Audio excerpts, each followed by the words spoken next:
Testing my audio. Can folks hear me?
Okay.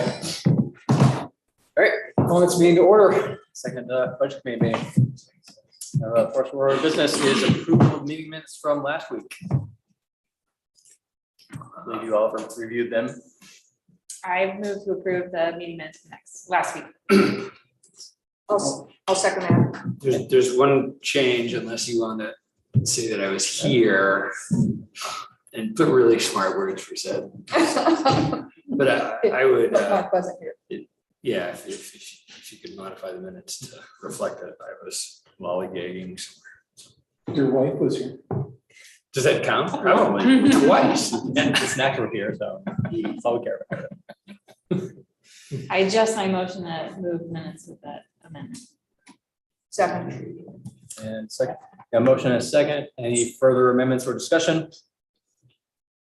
All those in favor? Aye. Opposed? Minutes approved. Next up is Will. Yeah. With the thing that we're going to put before the police. So, thank you, Chair. And so I just have a follow-up from a prior meeting.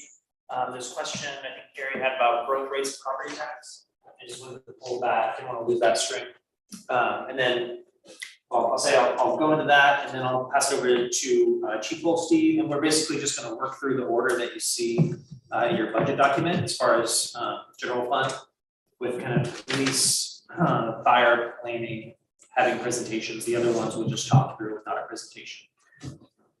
We can stop after each department, have a conversation with each department.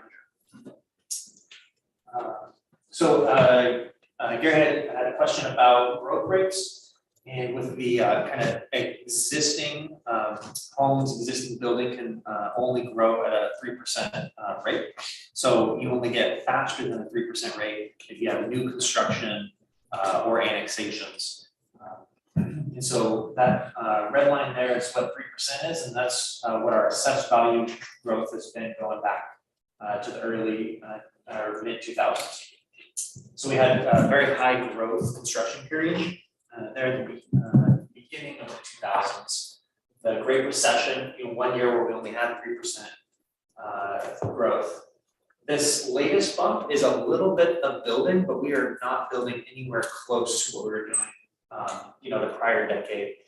So some of that is also annexations and the implementation of our no sewer extension without annexations, which has driven some additional growth in our boundaries, which also comes with service expectations.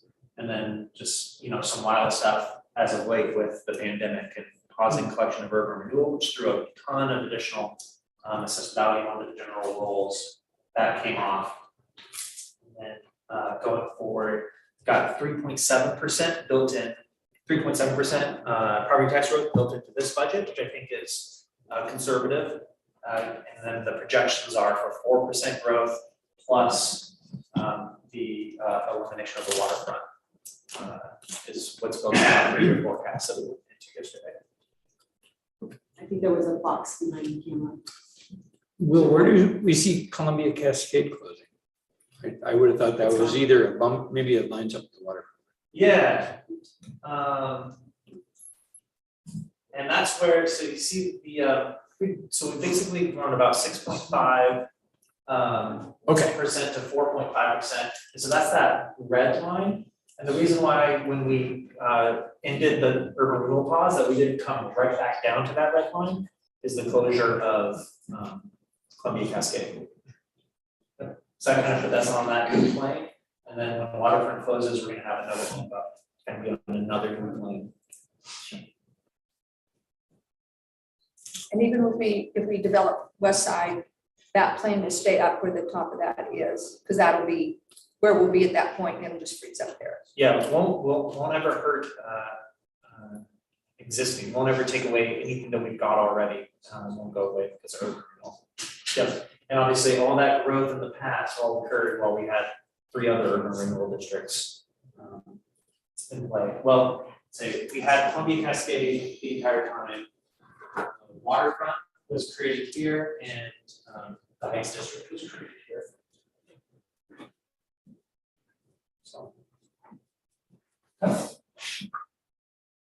So I'll pass it over to Chief Olsey. Thank you for follow-up. Yeah. Right. I've been using one. Either one, I think either one. It's left and right, up and down, turn around. Technically I guess challenged. we'll see. Well, quick introduction. I'm Neil Holstein. Been the police chief for actually this month will be 11 years in the city of Hood River. I've been in law enforcement since 1994. Started at the sheriff's office up the hill, and then again probably 11 years ago. Most of you guys weren't here, but Kate was, and Mark. Right at that line. They came to me, said, "Would you like to be police chief for the city of Hood River?" So I went through all the trials and errors and questioning and coffee with everyone. I've been here for 11 years, so I think it worked out okay for me, and I'm assuming the city's okay with what I'm doing. So a little bit about us. As he said, we're at a general fund. We take a piece of the pie between police and fire.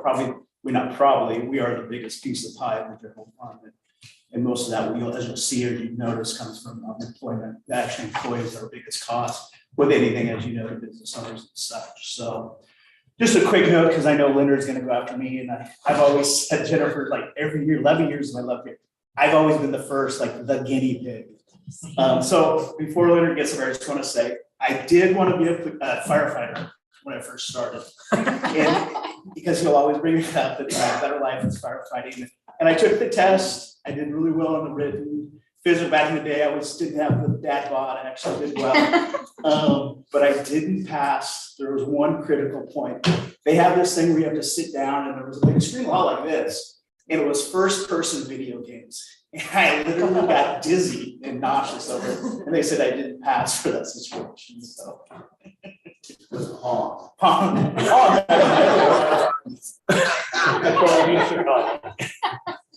Let's see.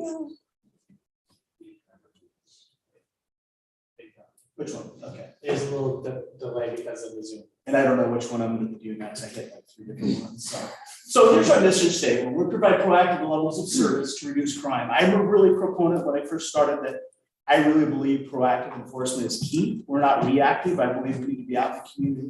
We need to be stopping cars at 2 or 3 in the morning and seeing who's in your community and who's driving around. So I really push our department to be proactive. If you're not on a call, you're actually driving around, talking to people at late hours of the night.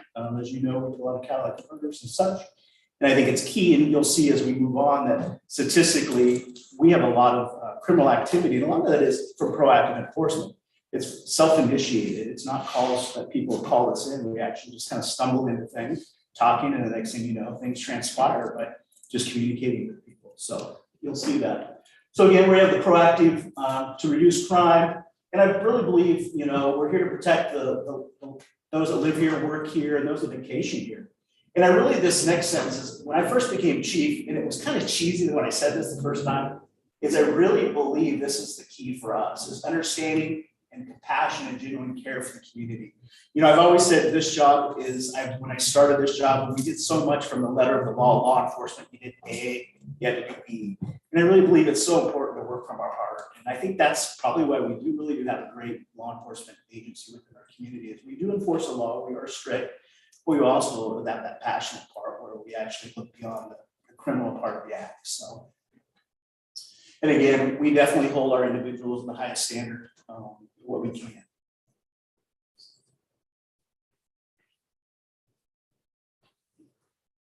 Try it. There we go. So here's a little snapshot of our picture of our employment.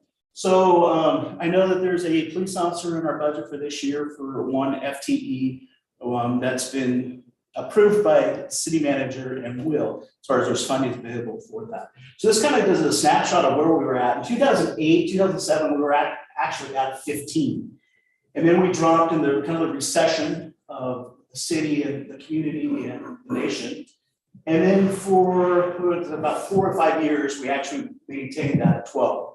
So actually with this next police officer we hire in 2022, it'll actually put us back up to where we were actually at in 2008. And from 2000, so when I became chief in 2011, we did a study this last year, the use of force study.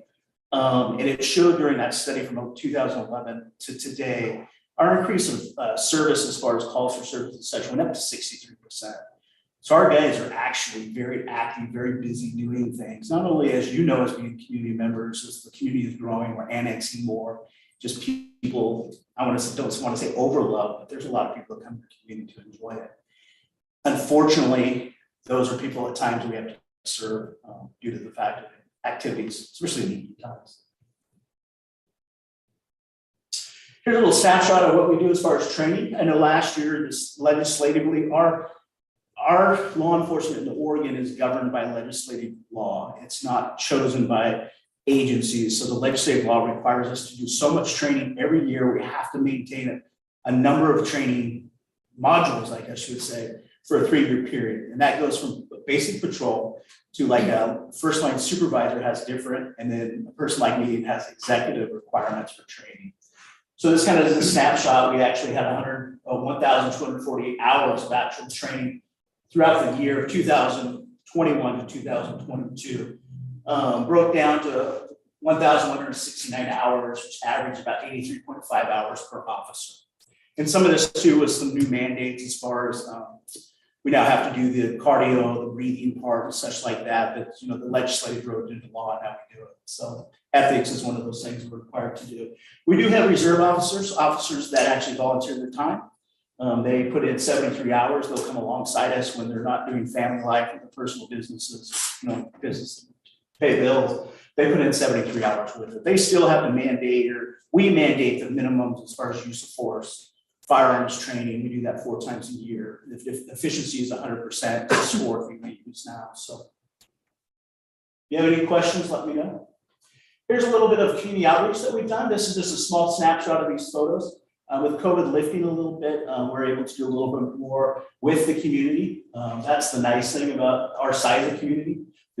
I was telling Abigail, I think when she first came, the downsides to our community is a lot of department members, employees now working outside the community. So when I first started, we were really involved in baseball, parents involved with softball and such, but you're not seeing that quite as much now due to the fact that we have individuals who live in Portland, the Dalles, Glenwood, White Salmon area and such like that. So you just see that little bit of unfortunate separation of the community. But we do get involved when they're in uniform, and since we are a 24/7, responsibility of service, we can get them out there, for a little while. We don't have calls for service. So lower right, that's kind of exciting. We're the championship Little League team for this last year. So that was sponsored by the Police Association. They paid to sponsor the team. Calls for service, just kind of what we talked about earlier when we first started in 2017. Is this a 5-year number graph? Calls for service were about 14,000 per year. So we dipped there, as you notice, and I believe it's more related to the pandemic. Our evening nightlife and such kind of slowed down. Another part of this is, I think, law enforcement in general being upfront and honest, is they kind of felt a little beat down by the national push with, some of the stuff occurring in other states and, such. So I think some of those guys really took that mentally and kind of physically hurt them for a while. They more sheltered within, and they feared to actually be proactive and go out and do stuff, just of that fearness of someone taking a photo, taking a video, and because they want to make that look like it's a bad thing. So that is one of the other factors besides COVID. Reports writing, I just kind of put this in there. These are actual reports we write, so we can go to 14,000 calls for service. Majority of those calls are just basically handled right there in person. We just talk to the individual, we take care of the situation. Sometimes it might be in-house, everything from my 10-year-old won't clean his room and won't listen to me, to everything to a domestic violence or sex abuse, rape, or something like that. So those that are criminal activities, or those that we see that maybe need to be forwarded to the district attorney's office, they're always written. Or sometimes people might have a civil issue, but we might just write an entry just so they can have it that said we were there. Arrest. So this would be the arrest out of those 1,000 such reports. Kind of shows where we're at with tracking as far as arrests within the actual department. Again, in 2017, we're at 549. We didn't really drop a whole lot, a couple hundred in 2022. And we're slowly seeing an increase because of COVID. It kind of hit us there for a while. People weren't out and about doing things and such, and kind of hunkered in due to the pandemic. So we are seeing an upward trend, 869 this last year. Here's kind of a breakdown. This is just a super small snapshot of the kinds of things that we're seeing in our community that people are getting arrested for. So these numbers, you can look from 2021. The one that probably increased the most, as you noticed, and not a lot from 2020, but thefts have definitely increased over the years. There's a couple of reasons we believe that. One is major House Bill 110, decriminalize hard drugs, and we're seeing more thefts involved in that. I just went to Oregon Chiefs of Police event, and that was one of the things they talked about was they're seeing an uptick, and it's due to theft and such just to get extra money. So you're seeing that probably in the Portland Metro. You're seeing on the news with regards to catalytic converters and such. Stolen cars are usually based on they steal them, but they just want the catalytic converter out, so they're taking it somewhere to actually cut it for cat. So, any questions on that? What is the other? Everybody asks me that. There's so much other. Everything from sex abuse, rape. I'm just trying to capture that things aren't on there. Forgery, fraud. I mean, anything you can think of that's crime outside what we just kind of captured. I used to give this to the council and just kind of give them the monthly stat, what's occurring in the community. And so I tried to just hone that down to just kind of a small number of people that it's applicable for what you kind of know the day-to-day stuff. So if not, it would have just been like a huge, multi-page document. I guess we could also see their first drug activity is definitely increasing if you look there. And that is due to some laws and decriminalization and such. Chief, has the increase in homeless population around here led to an increase in your busyness and call volume as well, or? If you see in my book there, or the packet there that I put in there, there's about 400, I believe, on that graph that we actually handled this last year, and that was everything from those calls for service of, check for welfare to suicidal, to home eviction and such. Do we see those? Yes. Do we know who they are? Absolutely. Do we know that there's days when they're having a bad day? We will probably go out with them several times in one day, trying to get services like Center for Living and such involved in that, so we don't have to go out there. The unfortunate part of that is you can't mandate them to get help. It's not illegal to be high or highly intoxicated in our community. With the new, House Bill 3115 and the grants passed court decision, you can't push them on or move them on when they're on public property. So that's been really difficult. I just was dealing with a guy individual yesterday on that, why can't we? And I know Will and I have sent many emails out to the community in regards to, there's just so much we can do right now. So until we actually get services, and I think we're behind the 8 ball now, where it's going to take so much service to catch up to where we're at today, because we can probably all see that. So. What about the warrants? Warrants, that definitely increased, and I'll tell you why. COVID, there was absolutely no jail that wanted anybody to do COVID. So if it wasn't a person-to-person violent crime, you weren't taking them to jail. So Norcore basically for us, and these also occur, not just our warrants, the warrants out of the metro area, and anything outside our community that's coming into our community to socialize or live or visit family. Everybody was citing release, and there's really, I want to say there was no teeth into a citation for the criminal activity. So then a lot of these warrants came out of failed to appear based on what they had done earlier. So for the next few years, we're probably going to see a lot of those warrant stats just because it's going to be catch up. And even today, Northport isn't up at full running as far as taking people in. So there's actually a House Bill 48 that just came out, and I think it's going to implement in July. That actually matrices people out more than ever as far as it takes special crime, special purposes actually to get them into jail, or you'll take them and they'll actually be sent right back out. So you can take them, they just won't stay. So DUI arrest, I know I was in Arizona, but I watched it. The DUI arrest as far as within our community in 2020 to 21 or 21 to 22. Statistically, we're definitely down. We're not seeing an abnormal uptick. If you look in 2018, that was our highest year. It was because, why I don't know. Definitely that flux is basically gone. There's some guys that are really good at enforcement of DUI, detection of DUI. And sometimes it's just, again, tourism that creates that. I'm pulling some statistics right now, but there's also a lot of our community members that still drive home. And, I sent an email to the individuals in the office, and majority of them would say it's because people that drive is because they think they can get home. They don't feel the impairment at the time of driving away. There's a difference, I always say, from drunk and impairment. And we always arrest based on impairment. That's the rule, and that's the law, is impairment, not drunk. So that makes sense. Any questions there? What is Yeah. the, Oh, sorry. what is the breakdown in demographics as far as race, age? I'm excited because I had to do this. I got this done about 3:30, but I am working on that right there. You're going to see some incredible documentation from them. Okay, great. So I was telling, I think yesterday we talked about it'll be in the near future. So, Megan. Hi, sorry, it's really hard to jump in when I can't see everyone. So, I guess and this might be in the larger conversation we're gonna have in the future, but does everyone who gets a DUI get arrested, or are there other folks that are like cited and released? Because I guess I was expecting the number to be higher. So all these numbers you see are all technically arrested. You can arrest an individual with just a citation. If we can find someone that has a licensed driver that's sober, we'll release them to them.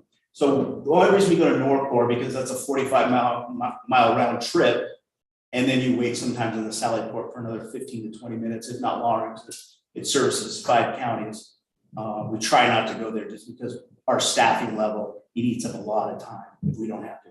So we always try to cite, and that is arrest in lieu of going to Norcore. It is an arrest, but then they'll be given to someone that actually can take them up.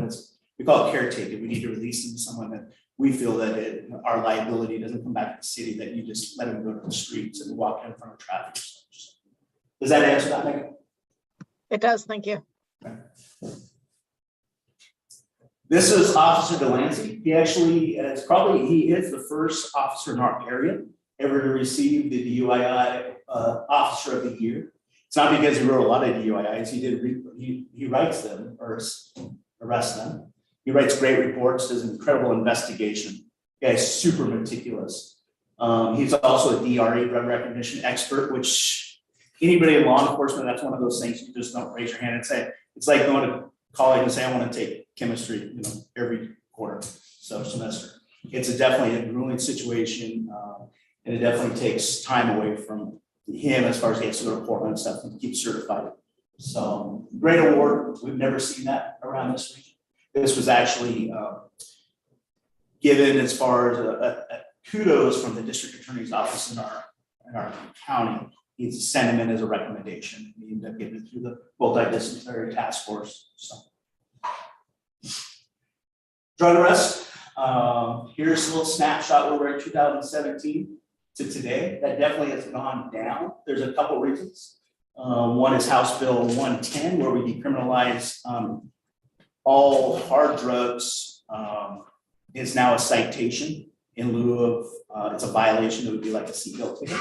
It's $100, or if you choose to call the 1-800 number, it's a $10 fee. So I believe the state's going to look at that probably a little bit differently because there's not a lot of bite in the bark, I guess you would say. A lot of people are just failing to comply with it. There's nothing we can do in our court system as such as if you fail to appear, it's just, they just kind of push it to the side. So a lot of work for, they're not seeing a lot of activity from the violator. So.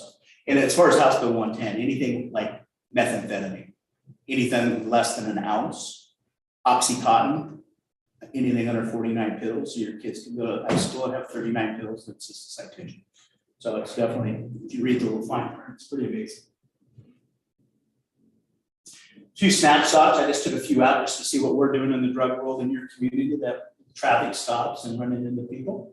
These are all from this last year, 2020 or 2021 to 2022. No repeats. Will thought, these are from last year. No repeats. So this is just little stuff you're seeing that we're taking off the community or out of the community for this. Any questions? If I go too fast. These are all crimes, heavy dose. These are all blue pills. That's all fentanyl. A little bit of heroin in the bottom left. This is kind of exciting, Tim. The little thing in the bottom right, that's our hood. That's the thing we picked up this last year after our last budget meeting. Yes. Tim was like, why don't we have one? Next day I actually ordered one, talking to Will and Rachel. So that was a great thing to add on. Here's another one. That's actually a brick of fentanyl, 71 grams, about 2.5 ounces of a brick of fentanyl that was out of a traffic stop. The actual fentanyl pills to your right of it. Here's another drug stop. There was some meth, as you see on the scale, money, scales. And then if you see, it's kind of, this one was kind of unique, actually, was here when they were doing this one. The blue and white pills are actually homemade capsules that you buy on Amazon and they build their own pills. We assume they were probably fentanyl. We try not to open them unless the actual case goes to a trial, and we send them off to the Oregon State Crime Lab for evaluation. So a little bit more. This to the left is heroin. Those are our test kits. So we have to field test them prior to actually charging them. So like pull to the trunk and do just a quick swab on it, see what it is. Same case, both of them. There was about $7,000 that we seized with the drugs and the scale and such. So another one, some guns in the glove box, a couple blocks, and then meth that's over 1 ounce. So different crimes. Another one. Guns that we've taken off kind of relate to drug activity. These are actually guns that we've seized off bad people that couldn't have them or committed a crime.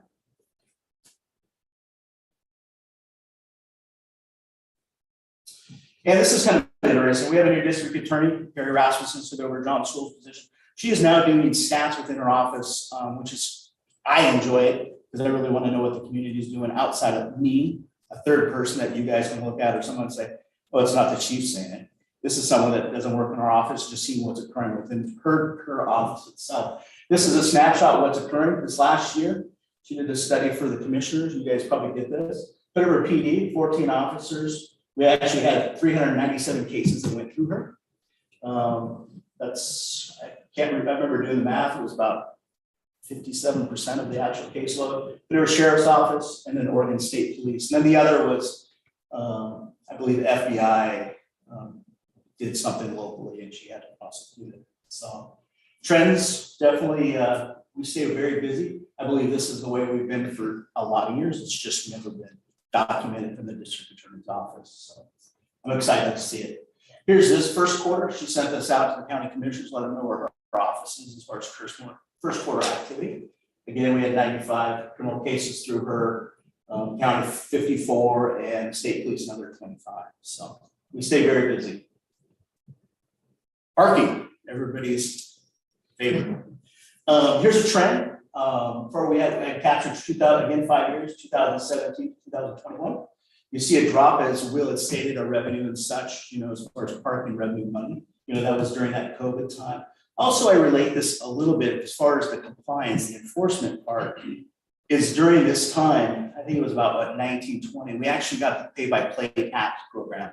Our enforcement officers definitely see a much bigger increase for compliance. It's so easy, if you choose to pay by play, it notifies you to drop, 50 cents back on your app. And so she's definitely seeing a decrease on actual people filming. Snapshot of exactly, the things that are occurring that she's actually writing for. Give me a minute to look over that. Majority of them are failed to pay or expired meter. I know we had a question one time about what's the difference parking over time limit and it was expired meter. The expired meter is the Duncan's. And there's a coin operated. So they save those out from the two. Parking over time that failed display, because you usually have used to have a little stub that you put on your window and such. Now it's paid by play. Code enforcement. Whoops. Code enforcement. I know we talked a little bit about this. In 5-year snapshot. What Marty Morgan, he does code enforcement evidence and parking, and he does stuff for the district attorney's office when it comes to court cases and such. So he also enforces our code. 2017 to 2021. This year I was quite impressed. We have 393 reports and self-generated code enforcement issues. You see how it works. The actual reporting and is at the top line, reporting and self-initiated. The blue is not closed, and then the gray is closed cases. So initially I thought, why do we continue to have open cases where a lot of these, that's what I probably see in the planning meeting, a lot of these run over. Code enforcement is so complicated and slow, and we're trying to gain compliance and still be within our legal rights to do things. So it definitely is a slow process. Can you walk me through at least what that process looks like? Not the expert, but I can definitely do it. So a lot of times when we're looking for code compliance, so someone, either Marty sees it or someone calls up and says such and such, isn't right, can you come take a look at it? So initially we try to find out who's the property owner. Some of the subsets are the transient camps and such. And some of these places could be ODOT, could be city, could be port, could be county. So we find out who owns the property initially. And then from there, we try to get a hold of the owner. And then from there, we try to gain compliance.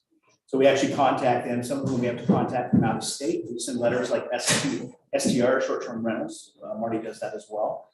Send a letter, say, hey, we've noticed this. Here is the code violation. Just give a snapshot of actually what the violation is.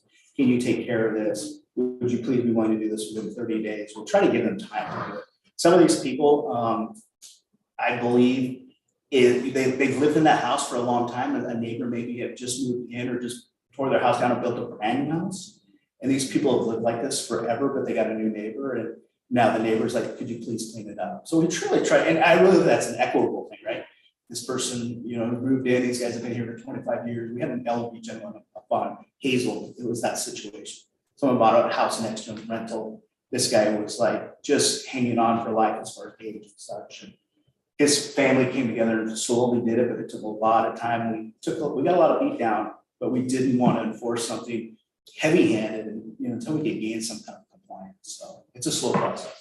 The reason that I ask that is because code enforcement is on our work plan and that we want to add more of that. So what is that going to look like in regards to the projections of what we assume will be enforced if we are adding another officer that would help us with code enforcement. Yeah, code enforcement, most agencies are actually, probably all communities has a code enforcement dedicated to that. I know that Dallas just picked up a code enforcement, Wasco County, Bitterford County has one, but I don't know how much they do there. It takes a lot of time. It's a lot of research. It's a lot of meeting with planning, building. It's really document pulling together and then presenting it to here's my case. Because if it does go to trial, they push back, you have to make rights questions and stuff like that. So we don't want to violate. Enforcing sidewalks, right? Snow removal, is that something that? Marty does that. Marty will go out, but he's not going around the community just nonstop doing that. He'll look at a situation. He had a complaint from up on by Mason School. And then so he just started addressing, knocking on doors that, hey, we do have an ordinance that requires, can you please shovel those? The downside again of that is a situation that who lives in that house? Do they have the means, the physical ability to do it? So you gotta think outside the boxes. How do we help them gain that compliance? And not by punishing them, right? Finding ways outside. And grants passed, they were just sued for punishing basically homeless people as far as financial tickets and such. So we got to be very careful. And they just lost a court case. That was for homelessness, but it's still the same idea of code enforcement. Thank you for walking me through that. Here's a little snapshot. These are the things he's done over this last year.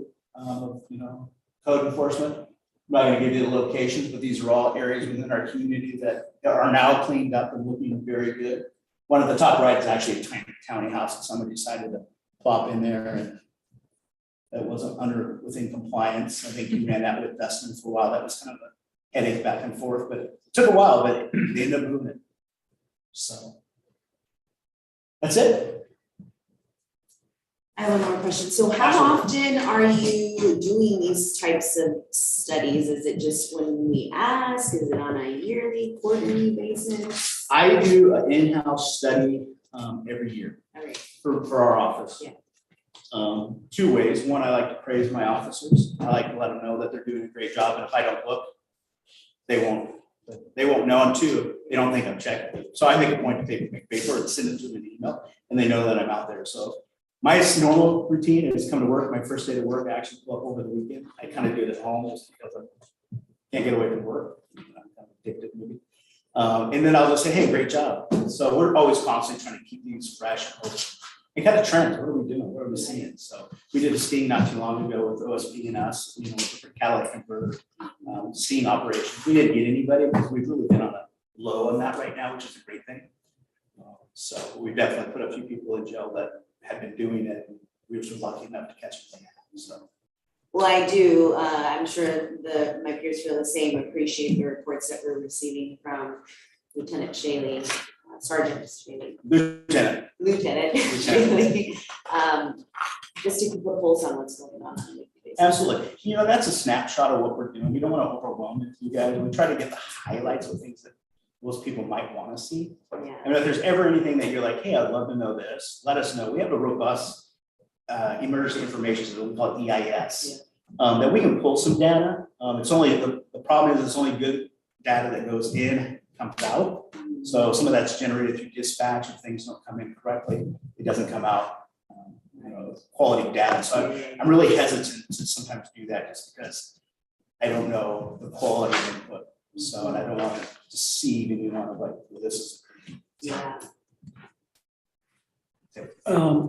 You had thrown up a graph where there was 3 entities, the city, the county, and then the Oregon State Police, all kind of, have responsibilities in this area. How do you guys sort out who does what and the coordination? Well, it's really defined by jurisdiction and proper or city limits. It's really, that's what it is. Anything in the city limits, we're handling. And we really pride ourselves, even stuff out on the state highway. If it's something we can handle as in a critical situation, we're gonna handle it. Mm-hmm. Because OSP might have 2 guys at night that works everything from Biggs all the way to Bonneville Dam. And we've always been willing to be the partner to help. So when the county went to 12 hours, under 24-hour shifts, we actually responded. They didn't have anybody, if I believe it was till midnight, till 6 in the morning. we actually responded. I told them, I said, if someone's in the actual city limits, we can get a unit to respond out there to cover the scene until the county responds or call out. And then they can take over the scene and you'll leave. So we did that for a long time. So with the passage of their bond and their, I assume, increased staffing, have you seen that interaction come better? You know, we've always worked well together as far as backing people up. But as far as taking calls, you wouldn't see that from the sheriff's office. When a city and municipality has its own police department, it really is, it falls back on the city itself. I spoke to Matt, Sheriff English, and asked him about, give me your snapshot on the levy. What do you think? And he really believes the levy was designed for him. What he believes was maintaining a level of service to 2022. And that service was dedicated to actually protect those outside the city limits, not within the city limits. And a caveat on that, he said, outside 2022 staffing levels, the next 5 years, he says it doesn't cover the needs he believes he needs outside that 5 years. It was to not cut anybody more deeper. We didn't get the levy, they would have been cut a few more people. Right. And it was to maintain and gain that 24/7 service back. So. Thank you. Super. What is our minimum staffing level here, and will it increase when you bring on one more person? We are absolutely, when I believe the word fragile or brittle, you used this last budget, we're absolutely brittle right now. And I will say it's because of staffing, not because of staffing levels, but also, like I tell Abigail, we have 14. That includes me, the lieutenant. I was out on the situation on the freeway. I actually take calls. It's just, that's the rule part of the job. But I like, and I sometimes I couldn't get to it, because I am taking calls. I work Saturdays once a week. The fragile, brittle, we're actually lost a few people. One just went to Boise, Idaho because of the fiance. She's a nurse there. So we've lost one. That took us down. We have one individual, I had to let someone go, and she's Shelby's just got picked up. So we won't see her on the road for probably on her own for close to a year. The academy doesn't allow you to register anybody until they're actually hired. So she can't even get into the police academy until August. So and then we have August, and then we have 4 months, and then continuous training because the state requires us to do a training manual for another 4 months. So it takes us right now well over a year to even get someone outfitted in a patrol car or on their own that actually can plug a hole within the schedule. So we're definitely fragile right now. We actually are we're gonna have a meet association. We're down 3 positions right now. We're looking to possibly, and I'll say it, we've got another guy that's looking for another agency. He's just let me know that he's passed the psych. They're required to do a psych and physical, and he passed it. So he just keeps letting me know that I will be leaving shortly. So we're definitely fragile. We've always tried to maintain and always have, and my belief was 2-man coverage 24/7, but we're losing that right now. It's a battle with 24/7 services, in the service industry. It's tough when you lose people, when you're at a minimum standard or a staffing level. It just one person that goes on vacation or mandatory training changes 2 other employees' shifts, and our guys they're burned out. I'll be upfront and honest. I definitely push proactive enforcement, but they've been very busy. And that's probably the number one thing they'll say is we're tired, because they are automated. They are working 11-hour shifts. They all agreed to it. So you guys have a great law enforcement agency. That's why I love working here, is because we are a family. And we really are. And they're all willing to go to bat to pick up those hours when they know it's needed. So, we work 10-hour shifts, 4 10s, but they're willing to pick up that extra hour, extra 2 hours to accommodate, or, if somebody needs to go to training, get bumped from a Monday day off to now they have a Thursday day off. So, but we are fragile. And the biggest reason right now is staffing level, and then separating those that we've hired will not be available on the road for quite some time. More effective. I heard you right. We're struggling to keep 2-person minimum staffing. Oh, we're more than a struggle. We don't have. Yeah. So my lieutenant, this is the downside, is our agency has 1 detective, because I really believe in this, my philosophy. Anybody can challenge me on it. Our primary responsibility is patrol. It really is. That's a nuts and bolts of any law enforcement. So we only have one detective, which I've said for a long time, this community is gonna need two. But the downside of it, the sheriff's office, because of the levy, they're gonna go to three. They've always had two, but they had three, now they're gonna go back to three. The downside of this fragile schedule is he pulls a lot of patrol shifts now. So he takes them out of those detective duties. So there's times during the week, he might work 1 day a week, 2 days a week, just depends on vacation, training, sick. With COVID, we were definitely struggling at times with COVID, as all employment was. So one person gets sick, sometimes when you're working shift work, 3 people go at the same time. So we make it work, but we're definitely, I'll say it right now, they're burned out. And Well, Rudy's got a question, Matt's got a Absolutely. question, and we're our time is like. Yeah, so I guess why are you not asking for either more headcount or more, more money for salary increases, or benefits, or doesn't seem like it's a completely stable situation. What's the thinking about that? I think for our community, our size community, we get paid pretty well. Do we, as far as cost of living, they don't do it. The guy that lived in Boise, he and his wife did, or fiance. First month he went there, he bought a house, brand new house, 3-bedroom, 2-bath, $460,000. Excited. So that was the reason behind that. Will we ever be able to pay a wage that actually gets support costs in there? Absolutely not. And that's why you're seeing these guys outside of community. I mean, in the business, totally. absolutely. Yeah.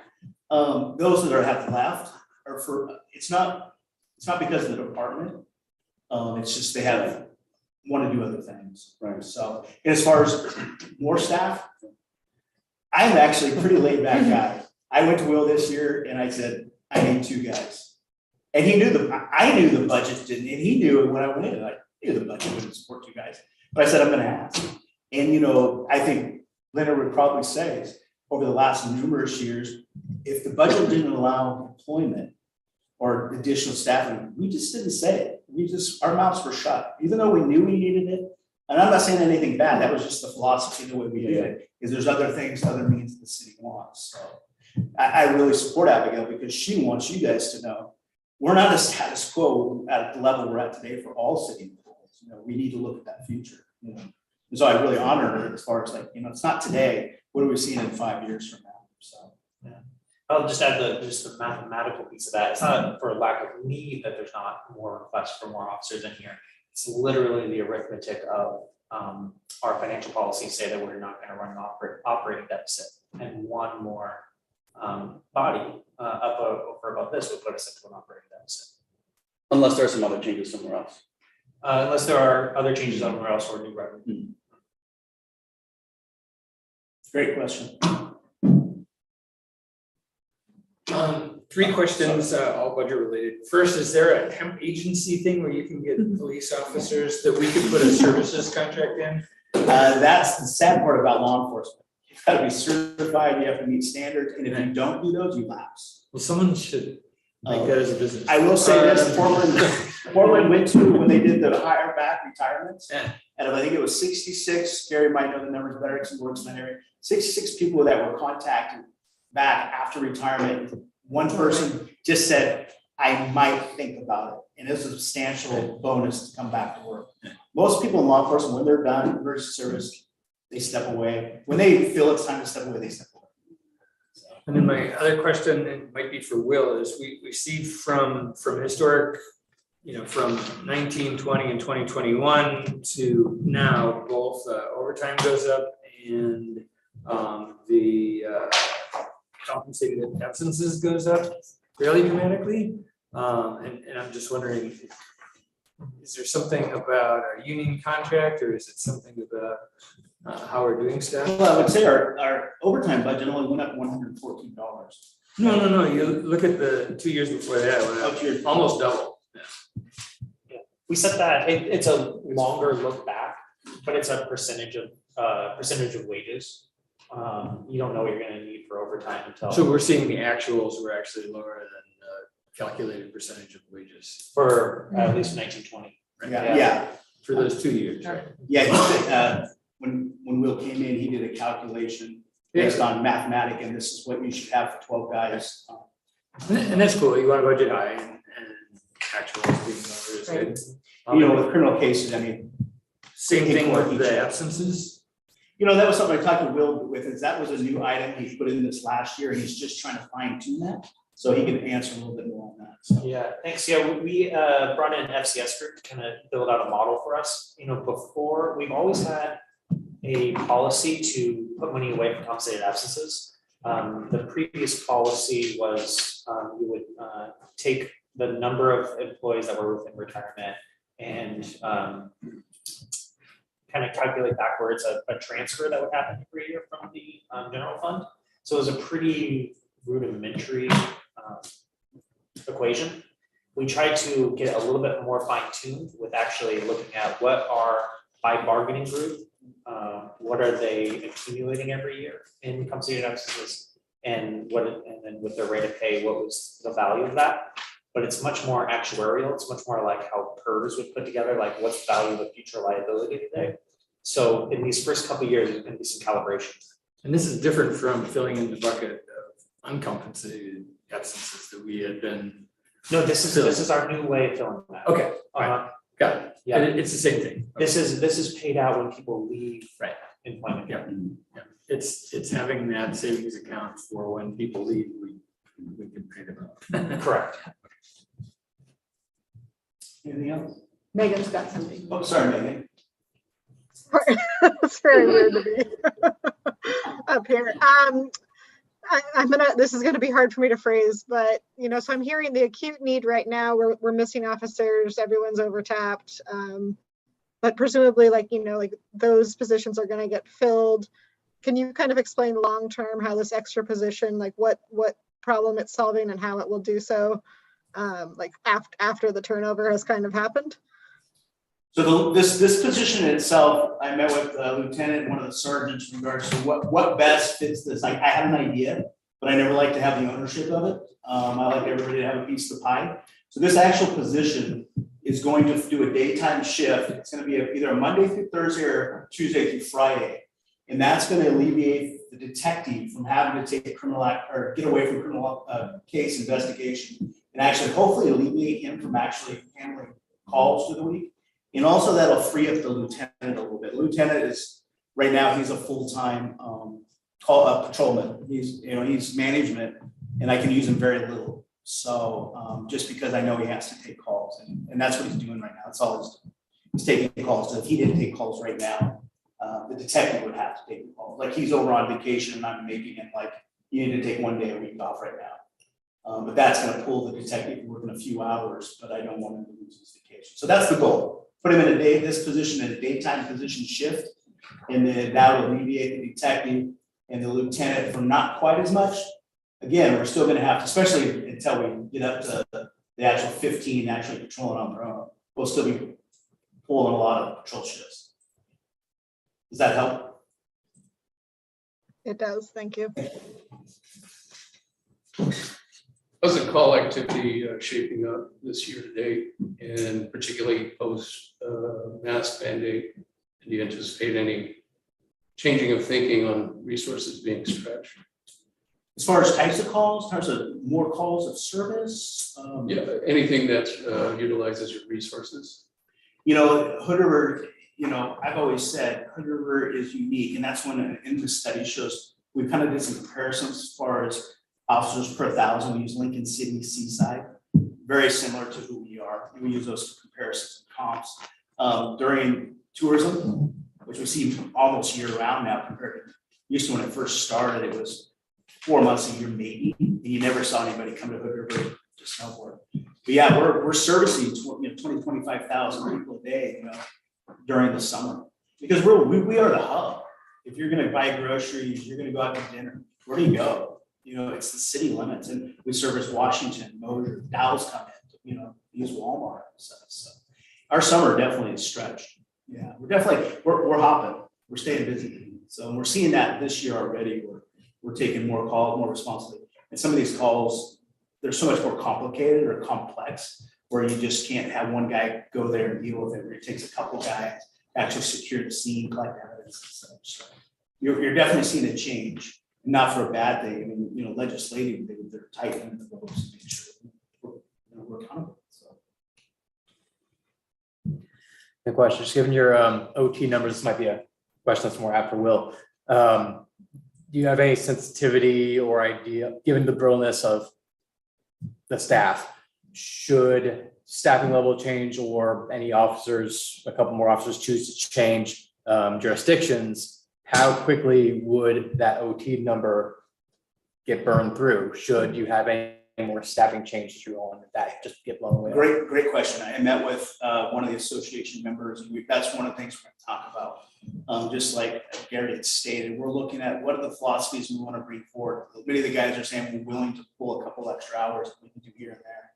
But also I'm looking at burnout and pushing people away from our department. I mean, so I'm really looking at, I really want their input as far as we might have to go single coverage. You know, I don't see ourselves doing zero coverage at all. I don't believe in that. I believe we have other resources to be no one on the streets at any time. We've never been excessive amount of people, but that's what I'm going to look at. I'm going to look at, you might have to work, and I want the association to be in agreement that you might have to work from 4 to 6 by yourself for a couple hours. Are you willing? You want to do that? Or do we pick up those hours in overtime hours? Most of our overtime, I have to say, is spent court, grand jury. It eats up so much. Trials. You can sit there for all day for a 5-minute conversation with the judge. And it's just the way it is. You've got to be available. You've got to be there. You know, we do as flexible as we can as first. Graveyard guys, like call them when they're available, so they're not sitting all day. So I don't see that as a major issue. I'm kind of a stickler. I'm an old school. You know, at 11 years, I've never exceeded that, never close, because I really am kind of the way old school way. So, Can I add to that? Yeah. If we have a vacancy and we have overtime for that, there is some cost savings that we're not paying the regular person. So absolutely. there is a. And I was looking at that today, actually, because the last few people we has left, all those were topped out. Every employee, the one that's going to leave, they're at the top step of law enforcement to get through our agency. And the ones we're hiring, we're not seeing any laterals come into our community. So the lateral, you definitely have to pay more for experiences. We're not seeing that. These are new hires started at step 1. So it's some cost savings, like she said. I was looking at that today. Great point that, you know, we are seeing savings there. Even with a new hire, I know for a fact we're saving money for the city as far as salaries due to that crunching and stuff. Okay. And if there's no more questions. So can you help me understand what contract services is? Because when I initially saw it, I thought, oh, they're having a temp agency that's supporting. Yeah, I wish. Contract services. The biggest one that comes out of contract service that eats up close to 50% of my contract service budget is animal control. We've agreed to pay the county money to do animal control. Yeah. You want to talk more about that at my office sometime? Yeah, I'm happy to. Yeah, we tried before. I have 2 additional questions. So one for Will, help me understand what you mean financial restrictions. I'm concerned, and I'm certain that everyone else in this room is concerned when we hear burnout, we hear overtime. We don't want to celebrate that, right? So how do we ensure that we have appropriate levels of staffing? When I hear that you're talking about potentially going down to 1 individual, I think of safety concerns, right? What's going to happen between 4 to 6 that if I don't have somebody that's riding with me, what is that doing?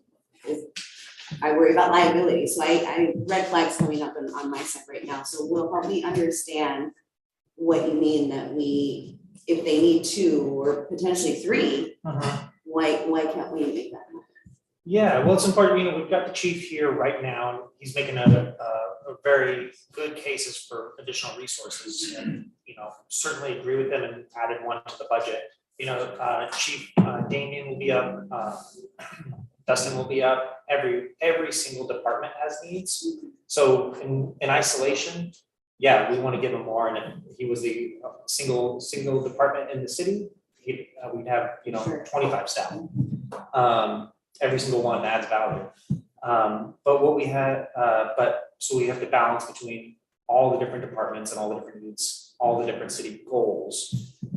And within the bounds of our resolution 2020-07, which says that we will be structurally balanced for every fiscal year, which means ongoing sources of revenue, so not ARPA, not the sale of a property, ongoing revenues that are going to be here today, here next fiscal year, cannot be less than ongoing expenses, which would be people, not like a one-time expense, like a one-time project.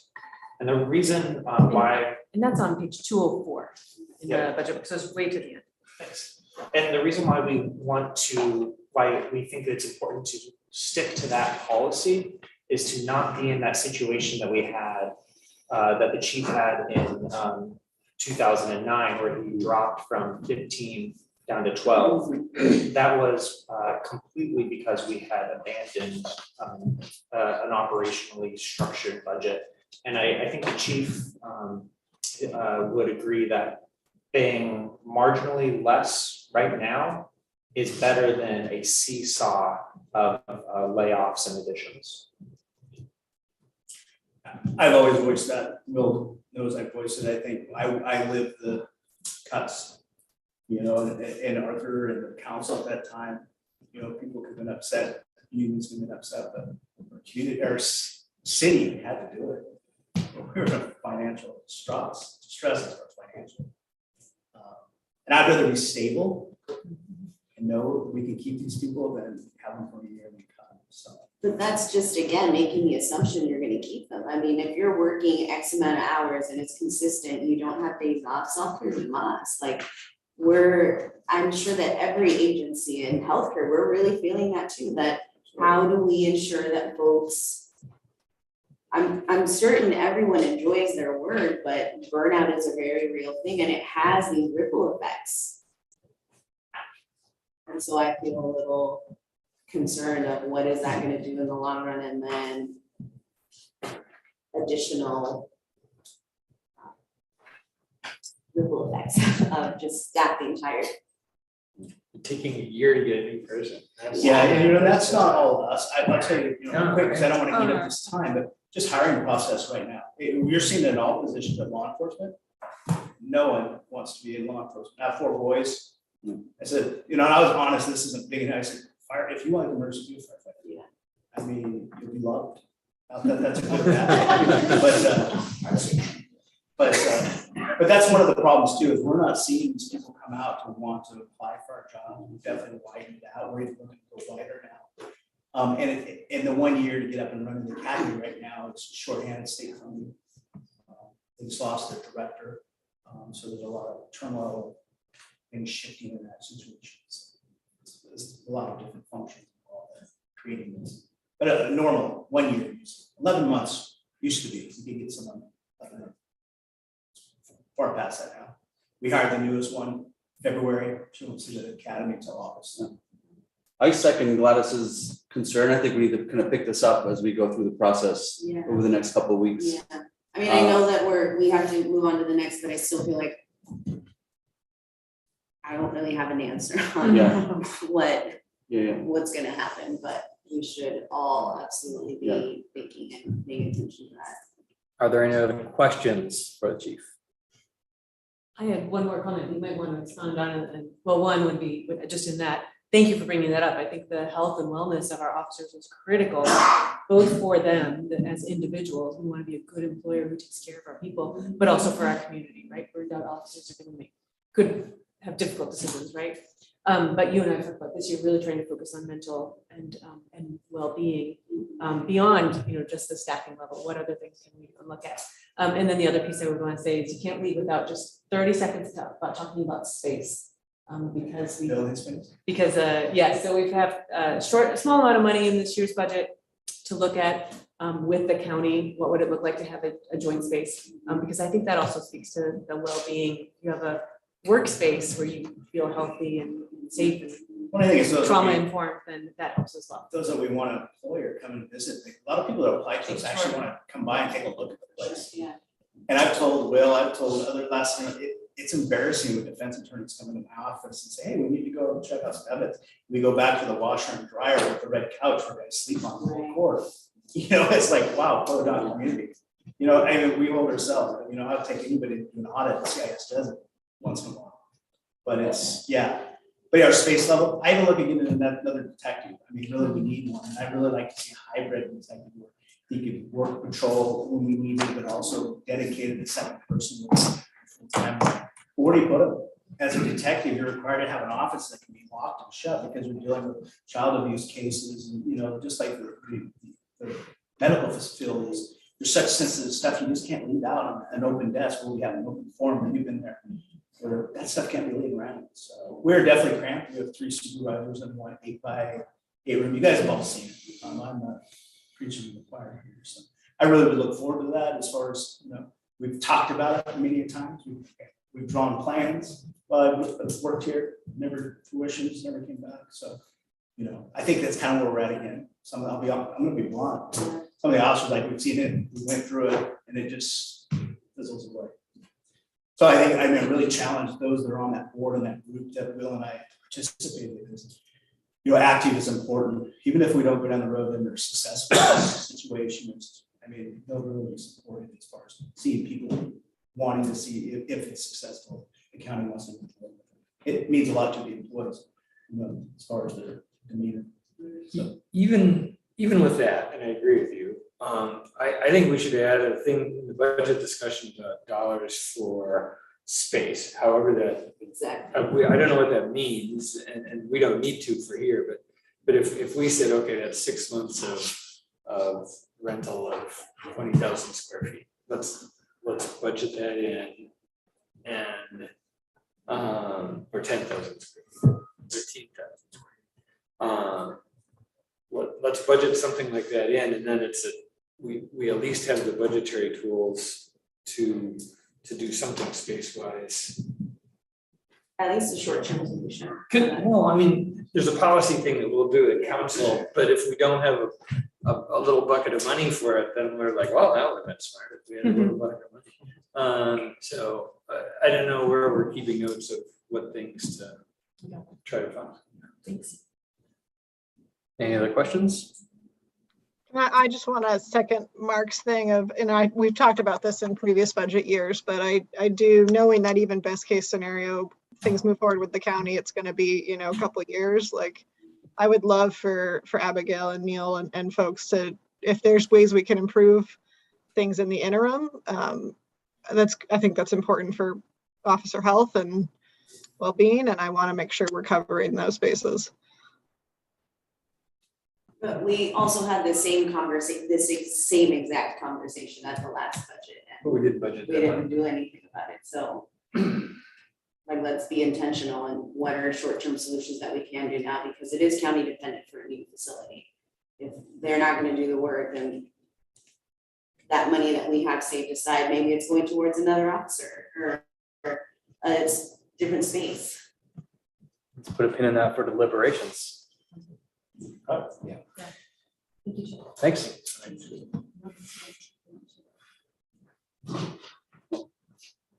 That's the last time I was finished.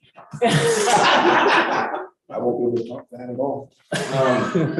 So for those that haven't met me or don't know me, my name is Leonard Davey. I've been the fire chief since September 2016.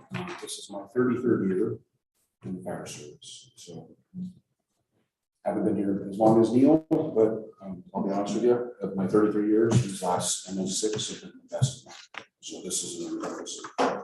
So I'll just run through a few things. I don't have lots of pictures. I don't have lots of graphs. So this is a lot of words, and I'll say some storytelling.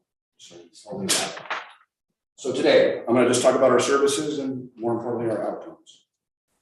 On top of that is the budget quest, but it's what's in the budget, and some time to talk about that and why.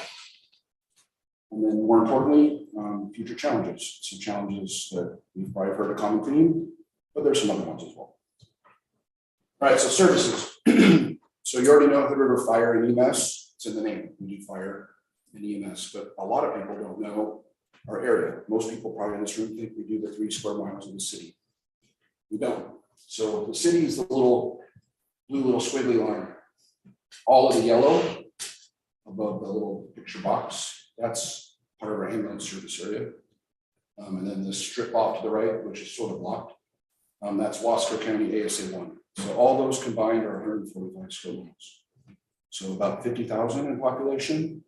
But the irony of that is, what you don't see in the map, we go in all directions of the wheel. So probably 5-8 times a month, we go to Trout Lake, Cascade Locks, Stevenson, Carson, the Dalles, Parkville.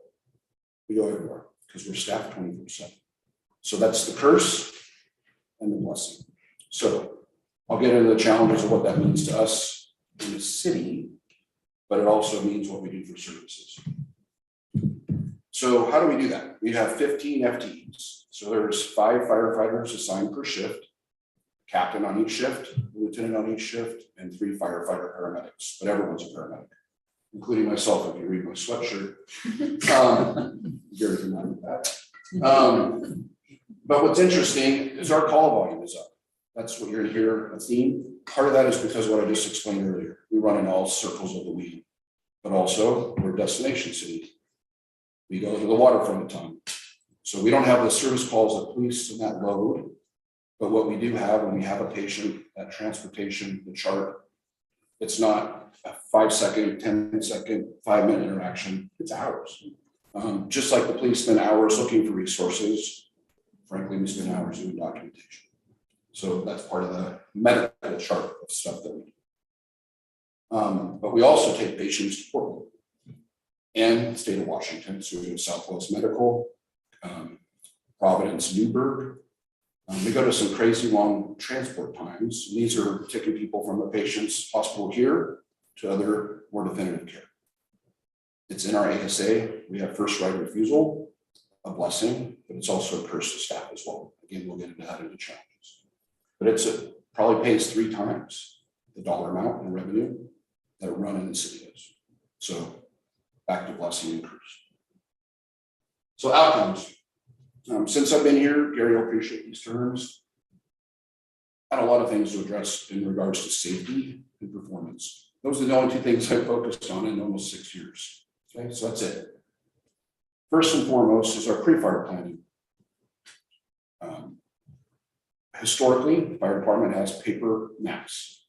That's it. So everything's electronic. Everyone can appreciate that. With the help of Jonathan in our GIS department, we've gone to electronic maps. You've heard me talk about this in the previous budget thing. This is stuff that we've been doing this past year. So this is an ongoing project. So things that get built, we overlay information that's important. We upload maps of the building. All new construction gets put in the box. So it's readily available, not just to us, but all through Hood River County. So GIS has been a wonderful tool.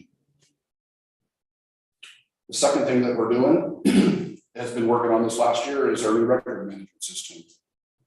Our old one stunk. Very archaic, very slow. Everything had to be done. Multiple scans, multiple uploads, and worse, faxing reports to hospitals. So I'll say 1980 is what I walked into. No fault of anyone's own, just nothing had matured electronically. So this has been a light stream forward. The staff embraced this, owned it, trained the county in a lot of ways. And we took our existing iPads that we use for our pre-fire plans. It has this reporting software. We do a lot of data entry on scene, but more importantly, like our heart monitor, pulse oximeter to measure your oxygen, all sorts of stuff gets dumped, data, straight into the iPad, into our report. So everything's crystal clean, looks beautiful. Our next challenge is getting it into Epic. So we don't even have to fax it. It just exists in the cloud. Epic uploads it. This will help us with our QA, improve patient outcomes, and we'll get into the challenges of that as well. So that's one of the things we've been working on. I didn't know this was coming. Love the guy. Yeah, so safety and performance. So all of our PPE has been gone through. So from our fire gear, so our structural fire gear, this year's our wildland gear. Our helmets were old, so we've transitioned. Gary can appreciate this. We have dual purpose helmet. It's structural and wildland, so we can use them for both. Thanks to COVID, we have some other things. But everything is about improving safety for our staff. So the last thing we want is someone to get hurt, injured, or get something, right? So this is the last little bit of that improvement for safety performance is improvement gear. So our wildland gear should be here by June. But thanks to supply stuff, it'll probably be slightly better. I'm hoping not. So other outcomes, I've mentioned this in a lot of our one-on-ones, but this is for the budget committee. I used to be on the bad boy list. So for overtime, high, revenue down. So we'll every quarter, you guys would read it, see it, and want to know what's going on. But I will say what the addition of the 2 FTEs, taking care of that, coupled with our union contract. So some things have been fixed structurally. We're doing a lot more transports, transfers. That's all equated to several different things, both in good trend lines. But more importantly, our budget even this year, we're 5% above budget presently as of yesterday. So that's a good thing. Where we end, it's a good guess, but I'm hopeful that we'll still be at double little guesses. GEMT. So for those that don't know what this is, ground emergency medical transport.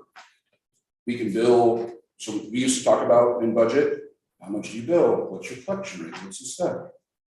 We can have a lot of Medicare, Medicaid patients. We can bill them $50,000 for an ambulance ride. The federal government gives us $550. So our normal rates applied, it's written off. You get $500 or so for the ambulance ride, even if it's to Portland. And GMT is the gap between what we charge, what we get, and how many of those patients we transport with a bunch of fees written off, personnel costs, blah, blah, blah. Big, huge, expensive sheet for us to deal with. And we get a percentage of that back. Go ahead. Can you ever renegotiate those rates? That's a Medicare, yep, set in stone. I don't plan on going to DC to talk about that. CMS. Yeah. No, it's a national rate, that's what we get back, doesn't matter if you're West Coast, Mid Coast. Yeah. It is what it is. But the nice thing is, the state of Oregon has GMT now, as of a couple years ago. I'll just say we're getting roughly 130 grand, and then you have to back away some fees, but I'll still say it's an additional 130 grand or so in revenue above our ambulance revenue. So it's additional revenue coming in. So this year, doing well, but the complicating thing is now we're doing fee for service, like what I just explained. And now we have relationships with CCOs. And so those CCOs we have to have contracts with. I'll just say as an army of one, it's a pain in the butt. But Will and Monica have been extremely helpful and patient because it's confusing. And the amount of emails that get sent from the state is overwhelming. Just to keep up with it. Are you able to negotiate with the CCOs as well? No. Again, that's a Medicare. flat Even rate with back. Medicaid though? It's the gap between it is what we just get a percentage of the gap. So the state of Oregon sets that rate. There's no, yeah, we have our hand out and happy that we get a few points placed. That's about it. Yeah. So it doesn't make up for everything that we do as far as billables, but it puts a small dent in it and it does help. Every little bit helps, right? So all of this has been done in the backdrop of COVID. So everyone's been affected by it, no different than our staff. And I'll still say it again, the community pulled together, now in Myers, a whole lot of people from volunteers at the EOC that applied for grants, got us stuff. Awesome, amazing. So the staff wants to say thank you. So budget requests. Will can help a little bit more with this, but these are big numbers. So a year ago, we started a process of ordering a fire engine. So that's like a 12-month process. You have to look at a bunch, find out what you like, what changes we need to make functionally, meet with a vendor, talk to a bunch of stuff. Short story long, we are $200,000 underfunded from what we've been saving all this time. Why? Cost of materials, cost of materials, cost of materials. So we had 2 7% increases. We jumped ahead of the other one, a bunch of emission standard changes. But I'll say the new one, though I didn't get a chance to tell the council because it was on the agenda, that we talked about on the one-on-one. The neat thing is it's all LED. The engine shuts off when we don't need it. Lights can still run. Old engines, batteries drop down, you don't run it at high idle, basically reducing emission and usage. So everything's off a battery, and if it needs juice, it kicks the engine back on to recharge batteries. But it's essentially the same engine we have, just a newer version.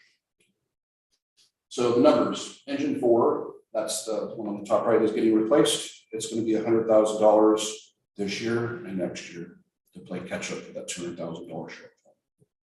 Okay, but the big one. So I asked if we're short 200 on a small vehicle. This is the mayor's favorite vehicle. How much is the big one? So once I got those numbers back, we were short quite a bit, as you can see the number, plus additional 35,000 moving forward for the next 10 years. It's ridiculous how much these things cost. One Tower 3, it's around 2030, isn't it, when it's supposed to be? Yeah, so that one was lucky that 2031. we caught it, that we still have another decade to adjust. So what the 350K is making up the deficit that we undersaved over the last decade. It's not 350 adjustment for the next 10 years. No. So it's a one-time adjustment and 35,000 more for the next 10 years. Yeah, it's crazy how much these things are, but I'm glad I asked. I mean, it was just, I was sick about 200,000, and then once I thought about this other one, I'm like, I don't even know if I should ask this question because I'm afraid of the answer, but I'm glad we went through this and could catch up today versus whoever's in my spot 10 years from now, having to talk to the budget committee, saying that they're gonna need 600,000. When let's say the city's in a different position, so. Are you projecting future increases in that? Because I have heard, I'm not an expert on the purchases of our fire apparatus, but the prices are going up now. And we're locking in on pricing. And that's what we did that on the 11th of April for our newest engine. This one we can't lock in because it's 10 years out. I don't think Pierce is going to sign a contract 11 years from now. But we did get one, and more importantly, Pierce projected costs of materials more than the cost of the COLA costs through the whole thing, and what some other things that are coming that will change the industry that causes additional costs. So all that was written up in a nice little document shared with the finance department, and that's where those numbers came from. And did you add an inflation number to that too, or? Yes. Okay. Or like energy efficiency, I mean, if we're doing it for all the other vehicles, are we looking at energy efficient? What was that, 4 years ago? No, not that long ago that we drove in that electric car. Electric fire engine. So we went to PIR, there was an electric fire engine from Europe. Pierce, who makes our whole fleet, and why we're sticking with that is just cost of a mechanic and using a sole source document. But where I'm going with this is they also have electric, but it's electric with a diesel backup. So if we're actually flowing water, pumping water, putting out a fire, it's not electric. Yeah. So, but driving around town, doing other things, electric. But the range is really short. But for the city, having one fire station, not a lot of crew, should something happen to that new technology, we don't have anyone to bring it back up. So I'll get into the challenges about that here as well, about our region. Just so. And broadening the picture to the entire city's climate goals, these engines, while they get horrible gas mileage when they're running, they don't run nearly as much as our police vehicles, our ambulances are going up and down the interstate. So they're not our first bang for the buck when we're looking for something electric. Like we're gonna, and we're moving all the police cars hybrids first. And you'll see that probably the next ambulance when that time comes. That there's other technology out there for us to go for that ability. Whether or not that's a good thing or not, because we do have other backups. That would be my worry is in taking on a new technology that I'm not going to say is not proven, but we don't have other things around us to serve as a secondary ring of help should this thing fail. And the maintenance, is there a local maintenance person that's doing? Most electric vehicles, that maintenance is much cheaper. I know that our maintenance costs are going up, especially the engine that we're replacing, because it's older. So seals go bad, they have to tear everything apart just to put gaskets back in, to put it all back together. That gasket might have been $20, but the shop time was $2,000. I mean, just let alone the travel time to Gresham. It used to be Springfield, now it's just Gresham. So it's not so bad, but it's still bad. It's expensive. It's no doubt about an expensive business. So these are the two big asks. Is Wade gonna have the same slide, but with yellow things on it? No, you're talking about for all the public works vehicles, those are on, more regular replacement schedules, because they're workhorses of the city, they're constantly out there day in, day out. So we're able to check in with the market and readjust more often. Yeah, we only have two of these. So who would have thought in 1998 when we bought the one that was replacing? And I wrote it down, we paid $265,000 for the engine. But two. Should have prepaid it. That would have been smart. Yeah. So it went from 265 to almost 900,000. And then like the tower truck, the large one on the bottom, 936 is what we paid. And it's going to be 2.4 million. So we're projecting. Chief, just keep in mind, if something that's more energy efficient is available and it would work except for the cost, then get a hold of Haley or get a hold of myself or the Energy Council, because we can do research into what kind of funding there might be. Might be able to get a $500,000 grant to help purchase something up front, if it would work except for the initial purchase cost. Yeah, So let us know, because there may be monies out there. And I know this is the trend. It's no different than when it went from horses to mechanical. I think this is mechanical to electrical. We're a hybrid of something like that. I think it's just a maturity of how things are going. But when we looked, and I know the pricing of what they're asking for it today, it's almost $1 million more than the price point. So right now, I would love to see other people have it for a while and see what papers are, and imagine Tuolumne Valley will get one at some point. It's just having to know what's in the region, how they work in the weather, what does it do to the battery, how much failure, any failure, what's been done or what changes are coming. I would hate to be the early adopter, I guess is what I'm trying to say. Something that's that expensive. Chief, Councilor Saunders has a question. Oh, sorry, go ahead, Megan. Yeah, sorry, I just couldn't quite hear for the tower, this 350,000. Is that's like a one-time thing, or were you saying we have to do 350,000 for the next 10 years? Yeah, so we're halfway through. So it's an additional about 34,000 that we're putting away every year.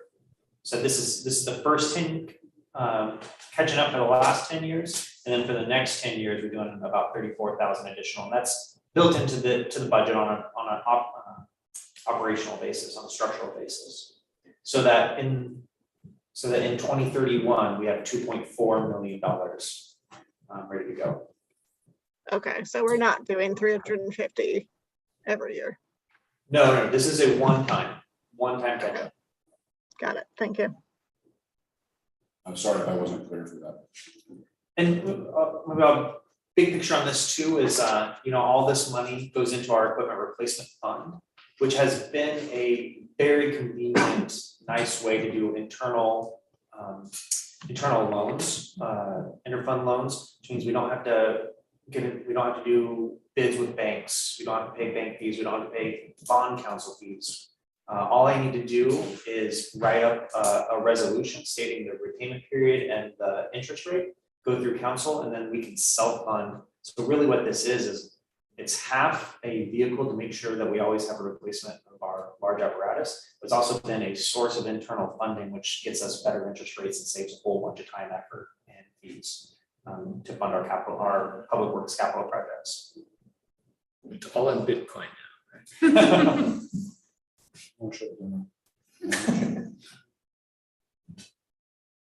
So the other thing in the budget this year, so we talked about equipment. In the last 5.5 years, it was a lot of money has been invested in people, and vehicles. One thing that's been missing, back to safety and performance, is physical fitness. This is the start of that. So there'll be, as ongoing budgets go, there'll be a little bit more emphasis on that. So we have stuff that's 11 years old, but it was also either donated or bought or purchased sometime that none of the staff remember exactly how or how old, but they all know it was there. The building was open and it was there before it was built. So we're replacing things that are 12, 13-year-old physical fitness equipment with 2 new things. So those are the prices and screenshots of the actual items. Leonard, where's that equipment? Where is that in the budget? In the actual part of the line item or the, That might be a Will question, yeah. yeah. Let's say page 9 or something along this. Yeah, let me get back to you with that. I need to, it's in the It's budget module. Yeah, in the budget module, I can see it, but I just don't remember what exactly. It's in the M&S, though. I know it's in the M&S, because each of these are under $10,000 each, so they're not considered capital equipment. Okay. Okay, so future challenges. Interfacility transfers, I already talked about that. Every year, it's more and more. Every year, it's put stress and strain on staff. If I had to say we had one big complaint, since day one, when I interviewed the 13 staff that were there, this was on the top of that list. If you ask them today, it's at the top of the list. You said, what am I doing about it? There's not a lot we can do because we're at the whim of the hospital. I'll say they treat us like Uber. So they call, we go. We're working out a program and we've been working on it so it's not critical after hours or we have weather. We try to push it off to daylight hours. So we have some time to see if we get some additional staff to help us. So that's the big one. And these are just some numbers. I don't have a fancy graph, but I'll say when I started, 224, and now we're running 409. This is, I did fiscal year because we're in the budget, so I didn't do calendar year. So, but it's the same percentage. It's quite a bit. Part of it's because we have the staff to do it. That's reflected in our ambulance revenue as well. And it's reflected in our GMT numbers as well, but it is a workload. It's a big workload, and I'll explain why. So on average, each one of these transfers, so like I said, we go to Newburgh, we go to Southwest Washington, sometimes we go to Providence, Portland, sometimes we go to the Dalles, we take some of the Portland. This is how crazy this system is. But what that means is on average, they take 4.6 hours, I already told the number. So 409 divided by 365, so about 5 hours a day on average. So that's roughly 1.12 transfers a day. We don't get one every single day. Some days we get 2, some days we get 3, some days we don't get any. But most importantly, this is for us, and this is for you to understand, 20% of the day, they're gone. That leaves two firefighters in the city doing, like if it was today, which we did have a transfer early this morning, running crazy calls all over the city, with just 2 people is not the best. So I know that the police department has a higher need. I'm not saying we don't need it. We definitely do, but it's a thing that needs to be addressed. But what it does happen, and this is part of a budget request, but truly these are the numbers, 82% of these transfers happen during daylight time. So I do believe that sometime in the future, we can address this by adding staff during the day. So it's just something to consider. Chief, when we set this up, and you've been wonderfully successful, thank you. There was talk about, is there a definition of an employee that doesn't have to have all the trainings, but could still be qualified to do these transfers? And are we close to being where that would pay for itself? There's a lot of systems that do EMT only, paramedic only. The Dalles is doing that right now. I would call that a test bed for kind of the gorge. I don't think we need all that, to be bluntly honest, but we have to have a paramedic and we have to have an EMT. Like a driver plus EMT? They have to be, well, they have to be an EMT certified person for us to bill ALS. So part of it's revenue wide, the other part is care wide. So we have to have a paramedic as well. That's the combination, that's the minimum for us to go down the road. So we've addressed it with EMS only volunteers.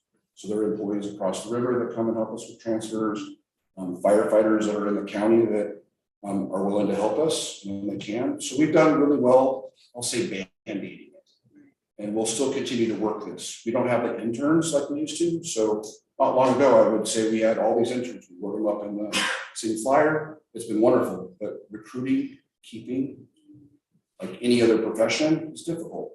And we'll still try that. I think it gives people in the community the opportunity to see what this job's about. It gives them a foot in the door. Most of us started in a department that gave us these opportunities. I would believe that's an important thing to give back to the community and those that have interest. But not quite as difficult as policing. It's hard to find someone that wants to do shift work, to go see things that aren't really nice to see all the time, right? It takes a special person, and we've had a lot of washout because of either difficult calls or things they didn't expect to see, even though we do pretty good vetting, and honestly, in the training, they learn this is what to deal with. But until reality comes, that's the difference. So it's a pressure point, but we're working on it. So the most expensive fix is at the fix, to answer your question. I don't believe that's the case. I have a question about that. Is there a way that you can generate more revenue off of transfers since you're the only one that's doing it? Well, there was a time that Parkdale would help. There was a time that Cascade Blocks would help. That's revenue leading. And it's not, I don't want it to be all about revenue, but one of the challenges we have is everyone around us is volunteer dependent with a little bit of paid staff. Every one of those people are losing volunteers just like we did. So when we get a call, so like today, we had a big call on the freeway. The 2 paid staffed departments during the day, middle of the week, were the only ones that could come. Right? Another one came to help us with land lifeline, but it's one more call in the county, there's nobody else. So we are only good with 1 bullet. Our staff in the city are good with, I'll say 2 medical calls at the same time because we run with 4 minimum. But if 2 are going to transfer and it's a super critical call, I mean, Gary can expand or release it. This 2 people doesn't cut it. And so it's not that the same safety concerns, it's more about patient care, quality of patient care, and to some degree of, depending on where the call's at, like a freeway, it's safety concerns. So, but this has been an ongoing problem. Back to what I said, we were in the 80s about our report managing software. In a lot of ways, we're stuck sort of in that same volunteer mindset when all these communities are growing, but nobody's addressing it. It's not a city solved problem. We have these conversations every month. So, but we're working on it. We're doing our best. Fire marshal position. 2008, we used to have that. I do both jobs. So I would tell you, I'm giving you the half of the best of me. And the other half is trying to do fire marshal stuff. So you saw on the graph about construction. I chased my tail trying to figure out where I've lost an email for Dustin or other things because I get blown up. So I do 2 big jobs. It's a lot. I'm not complaining. I really do love it. If I had to advocate for a position, it wouldn't be that. It would be for the staff because they can do that. So I don't want it. I really don't. Those guys need it far more than I do.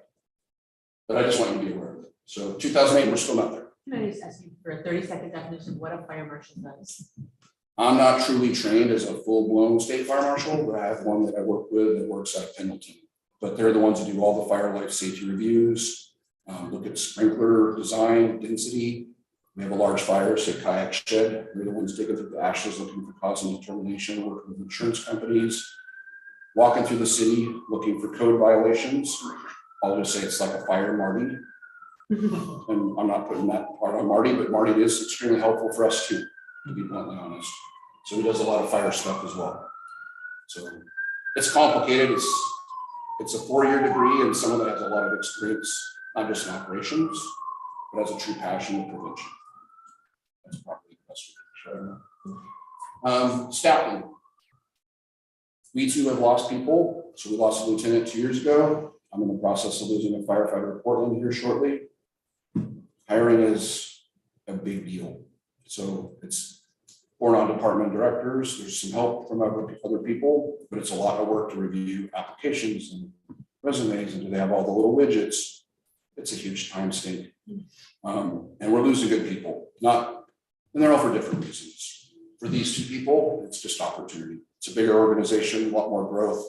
This latest person wants to work on a fire boat really bad. We'll never have that. Even though people want that here, we'll never have that. Secession planning. So I told you about, I'm working on safety and performance. Performance part of succession planning. So I have a captain and an engineer ready to go. They're eligible, wanting to retire. Shortly after them, there's 2 captains and a lieutenant.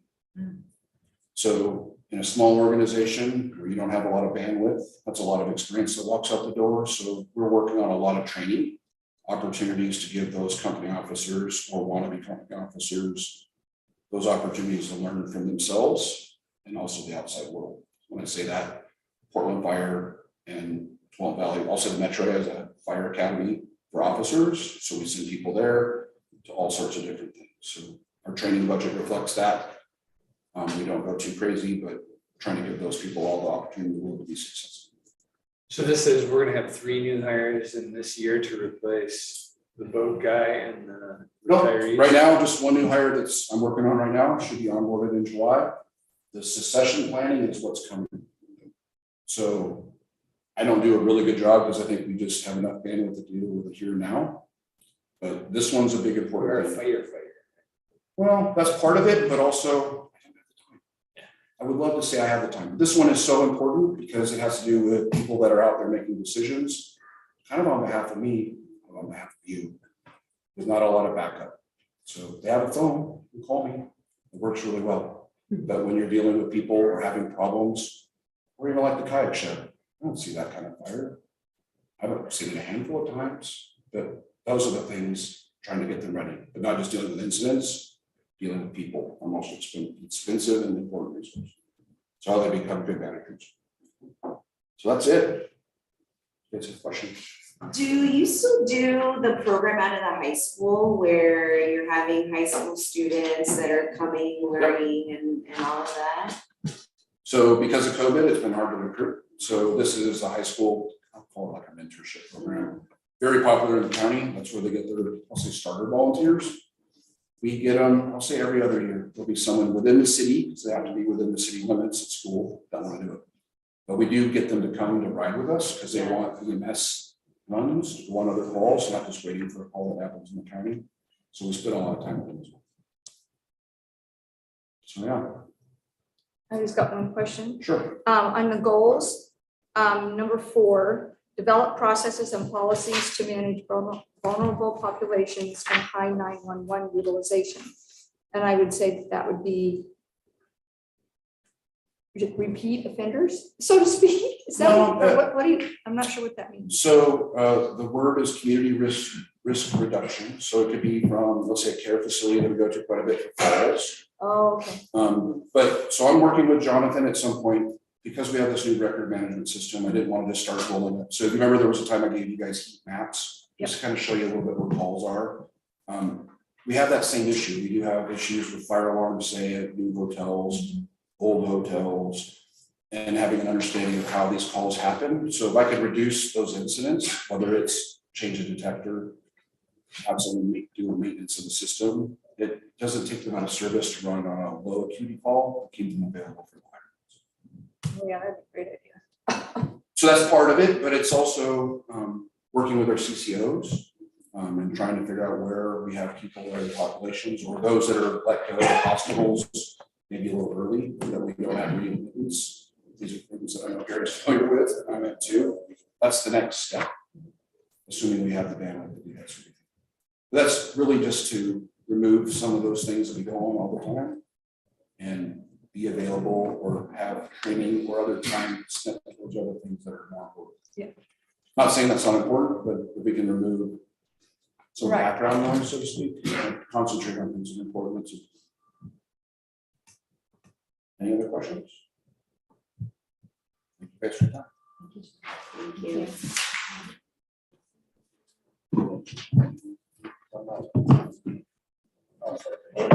Cheers, you want to stretch break? Or you want to launch right in? Sounds like you've already taken the role. Sure, we can do 5 minutes if you guys want to do something for 5 minutes. Get started planning. Yeah. It's like, all right.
We sufficiently have taken a break.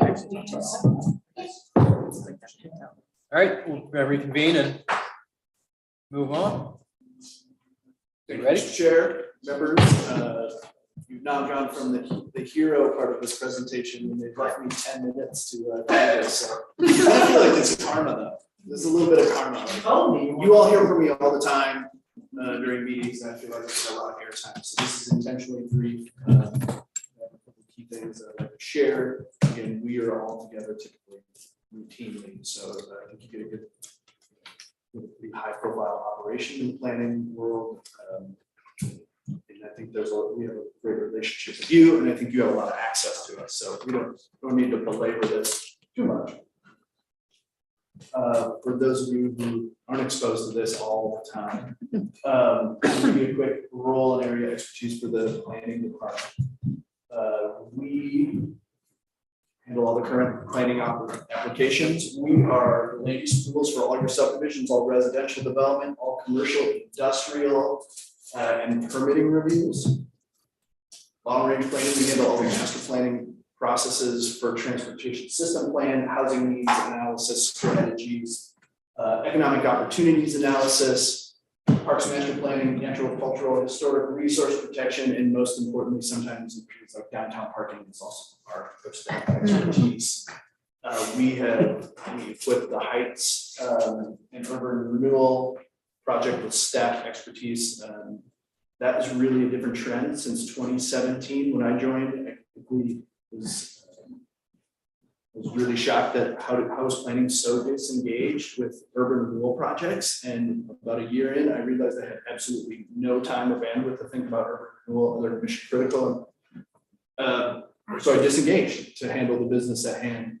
I think as we work through it, really some of the projects have matured to the point where, as a subject matter expert, it really became important and critical to take and unite planning and urban renewal. And that is, especially in the Heights streetscape, this is truly a planning operation. And moving into West Side, forecasting and casting vision for the city and its development, really uniting the agencies, it only makes sense. So, sorry, I jumped right into it. My name is Dustin Nielsen. I'm the director of planning. Like these guys, this is I've been a land use planner for 23 years now. I've been with the city since September 18th, 2017, which was my birthday. My first day of work. I brought cake. So, also we're the agency that handles short-term license administration. So we handle about 200 licenses every year, code compliance, along with Marty, and all the fun that goes along with that, bringing in licenses and neighborhood issues. We're the staff representative to Tri-County Hazardous Waste and Household Recycling. We have staff that serves as the county's representative in that field. We handle water quality features through the city's TMDL, Total Daily Maximum Load implementation. It's a Department of Environmental Quality for Indian Creek, make sure that we're taking care of the water source. I'd love to hand that off to another department, but that's what we do. We are a part of the Landmarks Review Committee. We staff landmarks in terms of applications, mostly for downtown and any structure modifications that involves a historic resource or building downtown. We've led the natural hazards mitigation planning effort in 2018, which I would love to hand off to a different department, but we are the staff for that. And this year, we are starting to look at the transition to have holding building administration, building permitting. Currently, that task has been parked under Public Works for as long as I've been here and looked. I am now the lead staffer with building administration. I have about 10 years of building administration experience, and there's a natural fit with planning, building, and zoning fitting together. So that's something that is coming up. It's not necessarily reflected in this year's budget, but it's something operational. Right here we have a list of your city council's work plan projects for 2022, including Rand Road, urban renewal, affordable housing strategy, safe routes to school project, communication project, Heights streetscape, and zoning code cleanup. That's the one that's not in planning.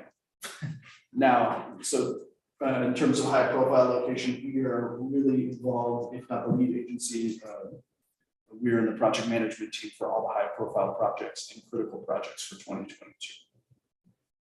We do that on staff of 4 people plus consultant work. We're really lucky to have some committed individuals. So when it comes to trends, outlook, and challenges outside of the existential features that you think about in terms of global pandemics, climate change, or diversity, equity, inclusion, and these large existential issues. Trends, outlook, and challenges. Hood River continues to be attractive for investment on the private side, residential demand, commercial demand. Our workflow did not skip a beat during the pandemic. Our applications are up. I hit the record high in the last 5 years for applications last year. I'm on trend to beat it again this year. That's in spite of supply chain issues, labor shortages, increase of materials cost. We still see that level of investment here. On the institutional side and commercial side, in hospitality and residential. Outlook, urban and rural investments continue to facilitate development with catalytic improvements in infrastructure. As we talk about the west side improvement, a lot of that emphasis goes into infrastructure. And the point for the goal is to be catalytic, to make the catalytic investments that continue to fuel some of those changes. Our limited supply of land results in increasingly challenging site developments. This is all in spite of limited land supply. We continue to develop sites. These sites, however, are left for a reason, and each of them have their own challenges. The flat, green, easily accessible, well-serviced sites are gone. These are topographically challenged with infrastructure issues and entitlements that make the project management and their delivery increasingly difficult, both for staff and developers. Our challenges in organization are really revolve around the abilities to sustain, retain, and attract staff with limited housing opportunities. I can say our staff is not housed. I cannot say that with a level of, with the ability to attract a staff and house them in town is pretty. We have long tenured staff now. I cannot see replacing them and having to be the ability to maintain the current level of service as they decide to move on, if they decide to. So recruitment has been a challenge. Number of failed recruitments already. So we want to be very mindful of that in terms of our human resources. If you look at the planning department budget, 80% of it is staff, contract staff. So what do? Process improvements and workflow, regulation updates, facilities to our updates, operating procedures, technological investments really become necessary to build bandwidth and capacity of the existing staff. When I first started, we were all paper plans. I'd get 14 sets of paper plans, manually route them around. So workflow, automation, document retention are really some of the things that take the human resources you have now and really get the most out of that. The issue becomes, and I wrote this at the end, it's fixing the bike while riding it. We're a pretty flat organization. I'm not a management only. I do permits. Everyone in our organization does permits. We do code enforcement. I was trying to walk my dog between this meeting so I could go inspect a deck. So we have a bandwidth issue, but I think some of the things that we've looked at and we've been successful in trying to contract out. Unlike my friends over here, I do have some opportunity for contract services, and that's your professional service line item in there. I have a pretty good, well-trained group that I can rely on. So rather than hiring staff, I can contract out for subject matter experts. That is, we've been lucky enough to train them to the point where they're effective. And I think that's where we end this presentation. So that's what I have for you. Again, I get a lot of FaceTime with these folks, and I'm happy to take any questions you have from the budget. Again, 80% of it is either human assets, human resources, or contract services. The other portion of that comes by way of funding those capital projects, the zoning code update. Rand Road comes out of a dedicated housing fund and a code account. So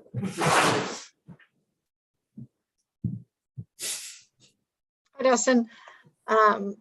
So you know, and this isn't surprising because of course we do see you a lot, but I'm seeing the combination of we've got these huge projects we're asking you to do. Apparently the permit level is at the highest you've seen. And then in the budget, it looks like you've lost, 0.7 FTE in the last 2 years. How is that combining? Are you able to actually meet all those needs? Are you able to serve the basic, permit level of folks coming in and just needing to talk to someone? What is that looking like?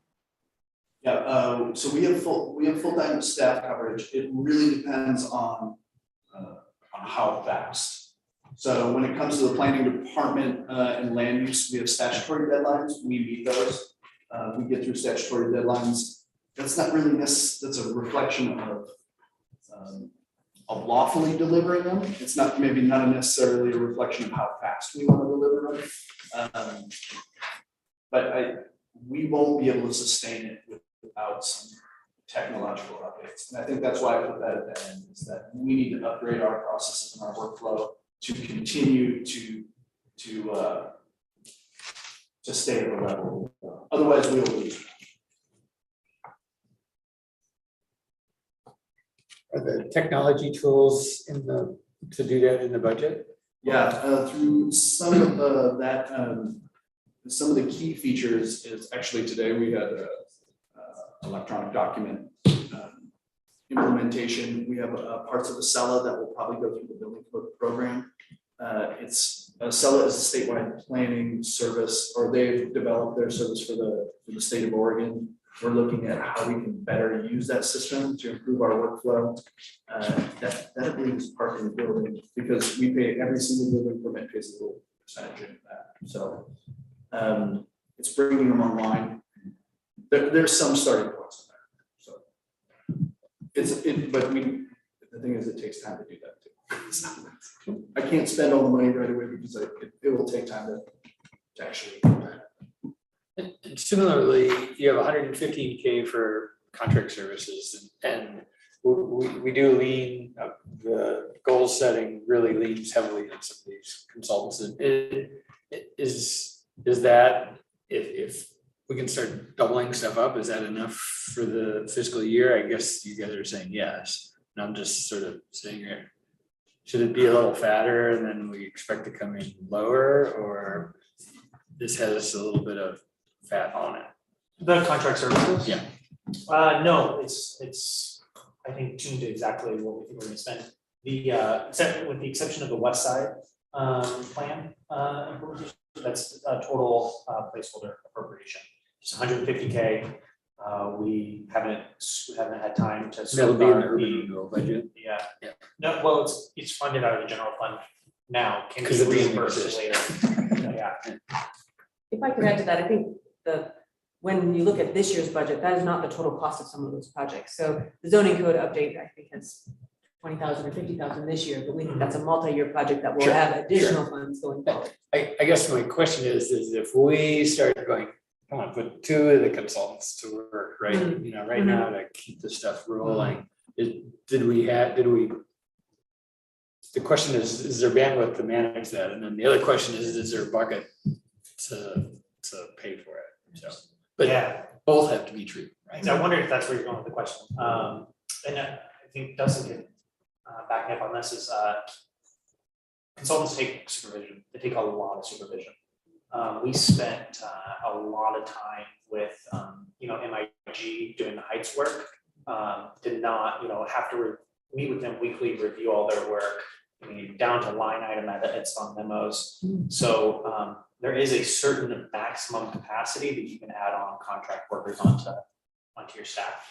Does anything to elaborate on that? They're getting better, but it's not a one-to-one return. Sure. And their hourly rate is so there's a little bit of trying to make sure, and I think we're getting better. We've stuck with the same contract for 2 years now with our folks and I think we've trained them. I think we get more out of the hours, but there's still, it's kind of like onboarding staff. You have to onboard your consultant in there. They cannot be left to their own devices.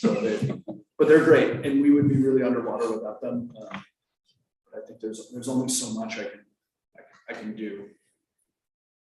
And if we exhaust the budget, I won't hesitate for a second to ask Will to bring it back. I've got so where we have contract services, down like 60,000 last year and then 0, and then we have professional services up 35,000. Is that, those are kind of the same thing. They are, Okay. we just park them all into one area because Okay, no one could tell me what the difference between contract service and professional service was, Yeah. so I didn't want to answer that question this year. okay, but we still are down compared to last year. Yeah, one thing is that we pushed part of the zoning code audit into this year.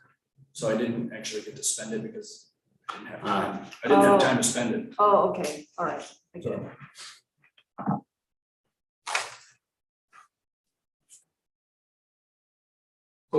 Sorry if you already said this, but fee services, how often do those get updated? Every year, index, they go up every year by CPI. What's CPI, except I think this year we didn't. No, we did. To the tune of 7. Yeah, not COLA, not staff COLAs, It's not step, but our fees, went up by, most all fees are tied to the urban wage earner west region, except for specifically building related fees like systems development charges is tied to the engineers news record engineering construction cost. and certainly one of Meeting those will pick out, saying, this one is cost coverage. It didn't become 3% more costly to upgrade. So we'll pick some out that we think is that cost covered. I would say planning is a loss leader in a lot of ways, because there's some larger goals in it other than cost recovery. We're not an enterprise format, but for the idea of getting housing, doing some of these developments, anything that comes off the long range is really not a cost recovery module. It's not looked at in that way. But eventually these folks build houses and it really comes down the pike in that area. But some of them, and some of the fees we'll look at and say, this is sufficient. Like we don't want to just up this one on 3% because it covers, so. Another question for Will too, sorry. Oh, go ahead. Then I'll go. Dustin mentioned parking thing, and we're due for parking studies, and they just wanted to know where in the budget paying someone to. Oh, to do a parking count? Yeah. 2. Yes, that is, I don't know if it has a specific line item, because I don't know if it's big enough to really necessitate one. I think it will fit in within the parking department's budget. Okay, all right.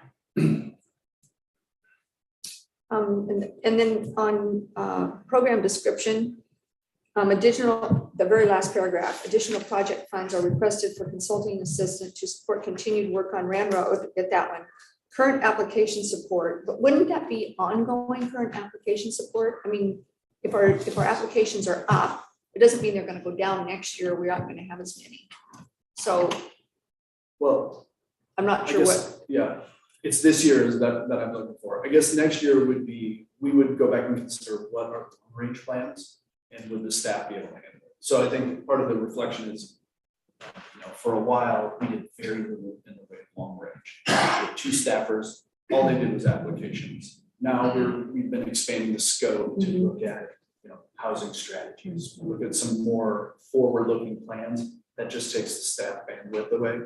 So if we contracted to the point where we're saying we're only concentrating on our current planning, the consultants may, we may reduce that amount and not the line. So. Oh, okay, all right. So that's where this year, we have a lot of forward-looking plans. That's gonna take staff time. It's gonna take staff time and consultant time. I am guaranteed I'm gonna need to backfill, and I'm continuing backfill with the current planning roles with consulting staff. Thanks. What is the staffing that you need to sustain everything we're asking you?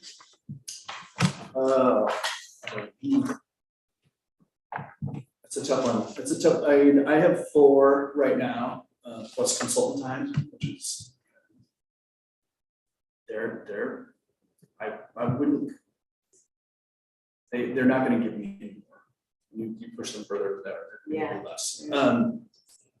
But that's where, I don't think it's just a number, it's getting the technology in place. It's getting the tools and resources, then I would be comfortable calibrating the number.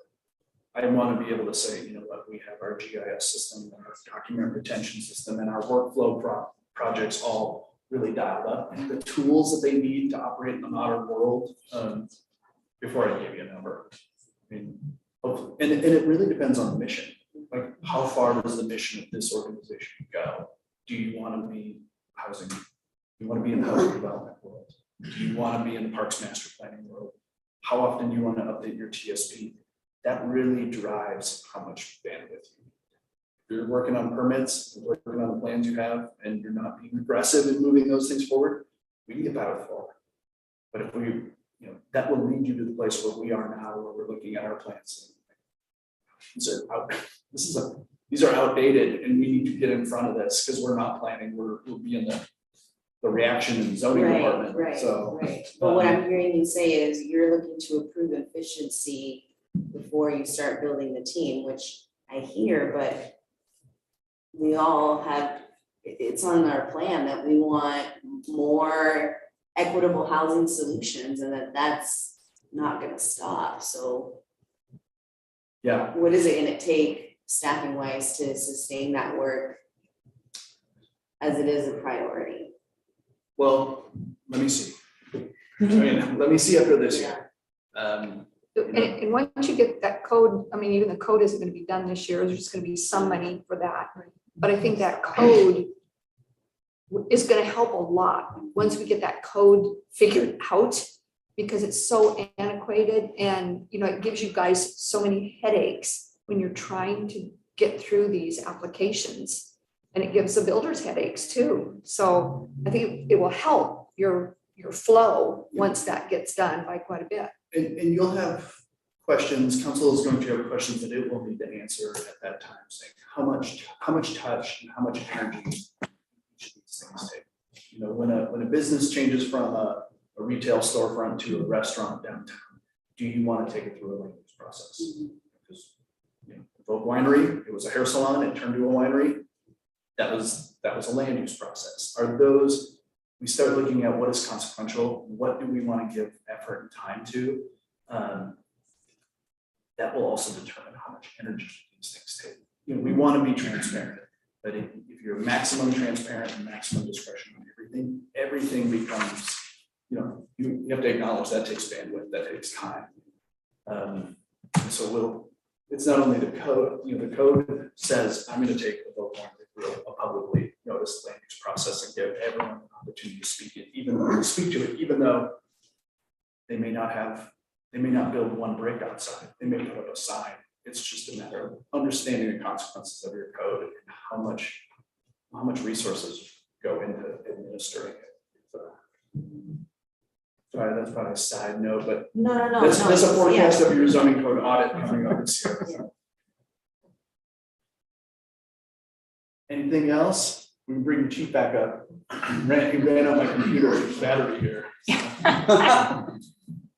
So with the timing question, you know, most of the rest of the agenda is miscellaneous restricted, internal service fund, and reserve funds, which don't have much discretionary choices in them. So we can skip them. I can run quickly through them. We can push them off to the next meeting. I just don't know. Next meeting, we're gonna have all the public works and deliberations.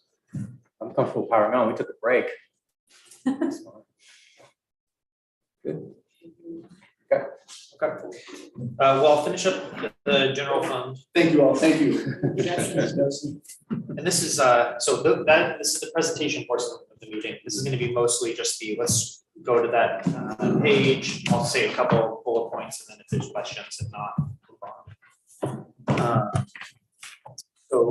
We'll start with the city council 47. This is, I think, the smallest budget. It's essentially just the stipends and any contract services or trainings. No real changes here. We usually underspend the budget. but it's good to know that it's there when you need it. Send people to like LOC conferences, trainings. Going engineering, that has a fairly significant increase in contract services and engineering income.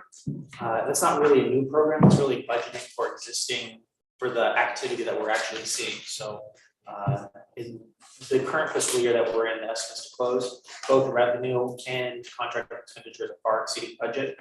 So we're just truing up to kind of existing operations here in this budget here. The contract services are all with HVH Consulting. They do our engineering reviews, and we kind of discussed that on the last. Is there any long-term plan to insource engineering in the future, or what's your thought on does it stay outside for how long and so forth? No, we think we need to move this in a certain amount of time. Literally not a desk to put them at, not any additional space anywhere in the city. But yeah, we could probably be more efficient and do it cheaper if we just had a place to put them. Will, on this one, the salaries and wages is a fractional public works director, is that what? Pretty much, It yeah. is. A little bit of weight too. Yeah. City engineer. Municipal court. No change really, except for you do see the downward decline in revenue. Quite significant with the drug decriminalization that the chief talked about. Has been less citing, less activity going through the municipal court. But no staffing changes or anything operational there. Parking. We are getting back to normal, but we still have some room to get there. So you'll see a fairly big increase in bank merchant fees. And that's because of the apps that we have instituted. So the revenue runs through the app and actually inflates our parking revenue. But then we have to pay for the fees on the back end. So both have to go up at the same time. So we are budgeting for $650 in parking meter receipts. There's actually that's not a full recovery. That's what we used to make prior to the parking apps. So I think there's still a little room to grow. This isn't a full recovery from pre-pandemic because it has that parking app revenue built into it. That finishes up the general fund. I have a question about, as we move to Calais, and I think that's the plan, then will we start seeing some of the human resources go down? I mean, right now it's like 4 FTE for parking.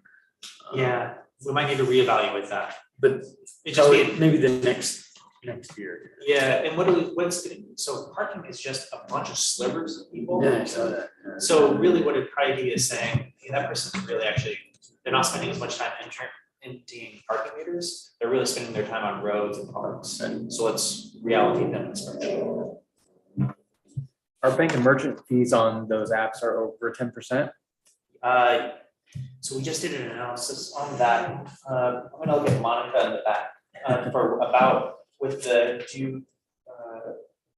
Calais versus the apps, how much the revenue is. With the Calais, we keep 87%, and with the apps, it's 68%. So one reason for that, and this is a change made off of Monica's analysis, is that the smallest increment that you could add on an app was 15 minutes, but the smallest increment on the Calais machine was an hour. And so we saw people just hitting it at 15-minute increments, just wait for that text message to just add 15 minutes, but that number of transactions really hits us on the fees. So we increased the minimum we could purchase from 15 minutes to 30 minutes, and we're gonna see how that changes. We just changed that. Yeah. No. Just changed that. Yeah, just. So I will move past the public works departments to restricted revenue fund, page 94.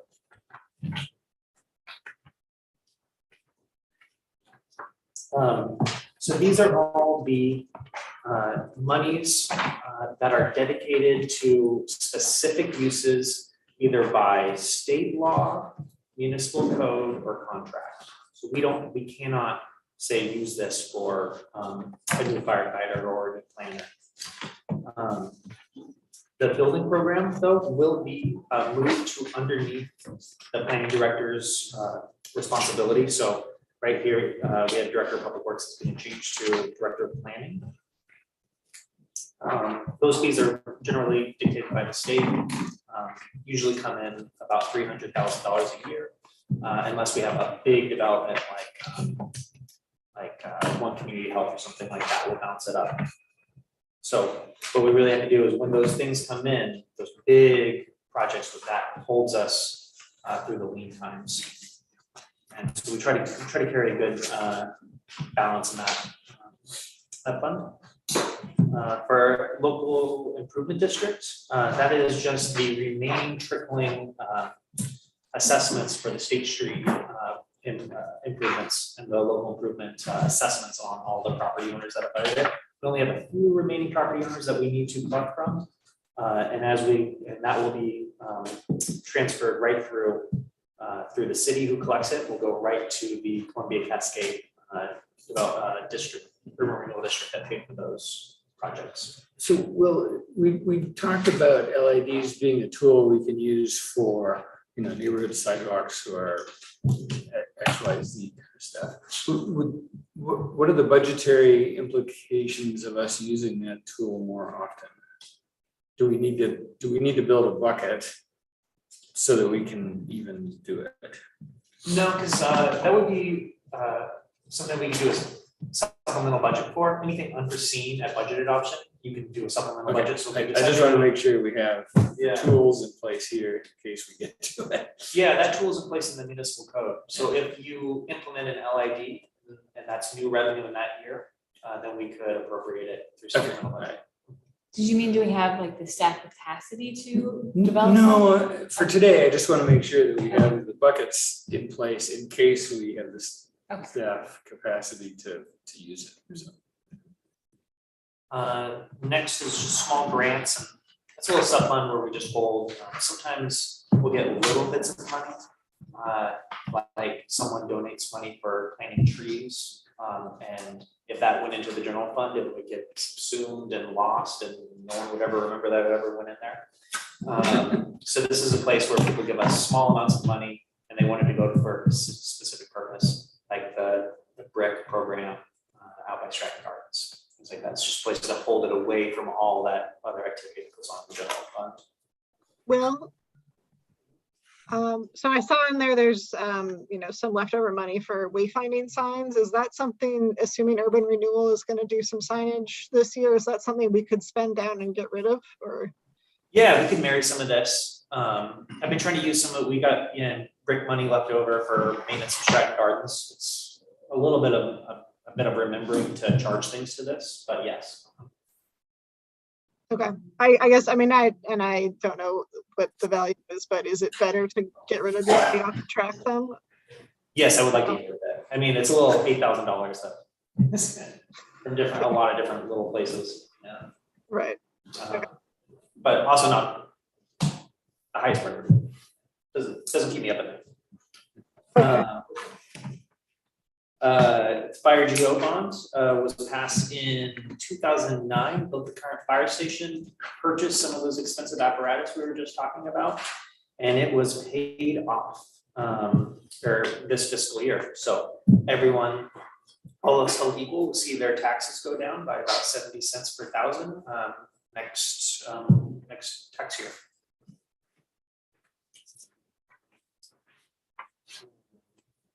Tourist promotion just slices off, it's a total formula, just 0.25 times expected lodging tax goes in here. 100% of the budget was budgeted for our contract with the Chamber of Commerce. So what happens to the leftover? There should be no leftover. I'm seeing that there's leftover in there, and that would just be a type. Like, okay. Yeah, there shouldn't be leftover. comes in, gets turned around and emptied out every year. That's why, yeah, no balance on the other years. So does that need to be- Everybody- Sorry, go ahead. I guess, because I'm seeing that there's like the 13,000 left, does that just need to be fixed? Yeah, we can fix that. I mean, it actually is not gonna functionally matter too much, because the actual mechanics of it are we write checks and nothing will be ended, regardless of what appropriations are in here. We will be sending 100% of it to the chamber. Okay. There a program review with the chamber? Yeah, their contract requires an annual report to the city council. So the executive director of the chamber comes and gives a presentation.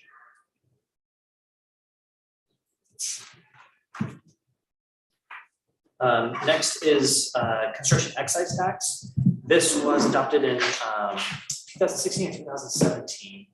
We were one of the first cities in Oregon to do it. I think we were second in the state. And it's a 1% tax on the construction value of everything that's built.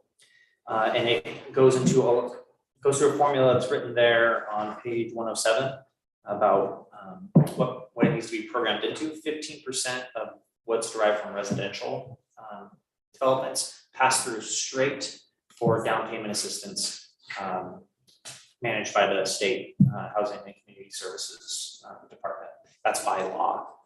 The rest of it can be for locally managed programs, either just our own general housing program, which is the most flexible, or for developer incentives. So we get a lot of calls from other cities around the state asking, how do we administer this? How are we doing this?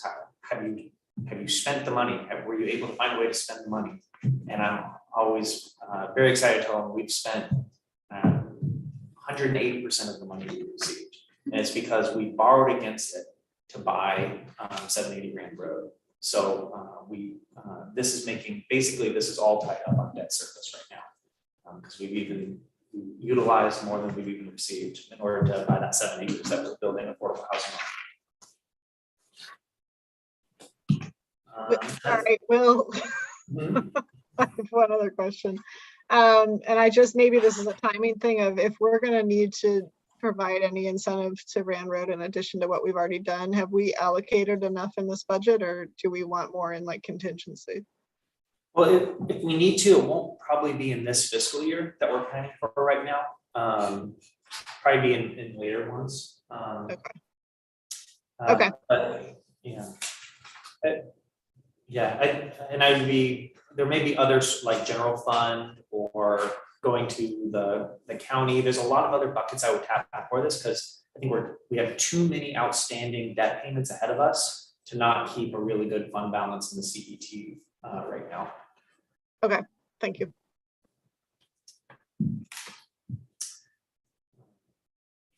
Okay, moving on to the internal service fund. We have administration, which is Abigail, myself, and then fractions of a lot of other people who then add up to 7 full-time staff doing all of the administrative functions of the city that support service provision. Staff support to council, finance, getting everyone paid, paying our bills, pulling in the money that pays for all the other services, information technology, which is integral to getting the most of all of our employees.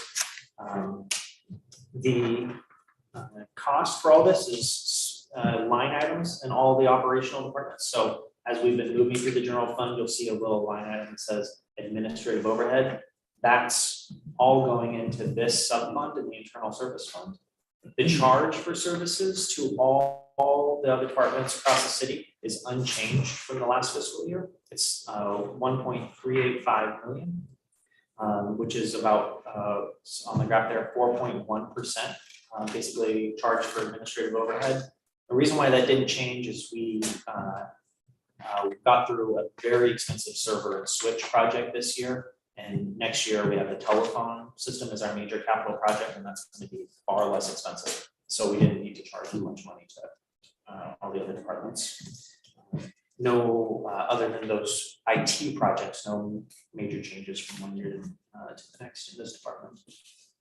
We underspend the internal services, does the money go back to the individual departments or does it stay in a bucket? Is there a? Stays here, stays here, but it means we won't have to charge as much next year, or we won't have to raise our fees next year.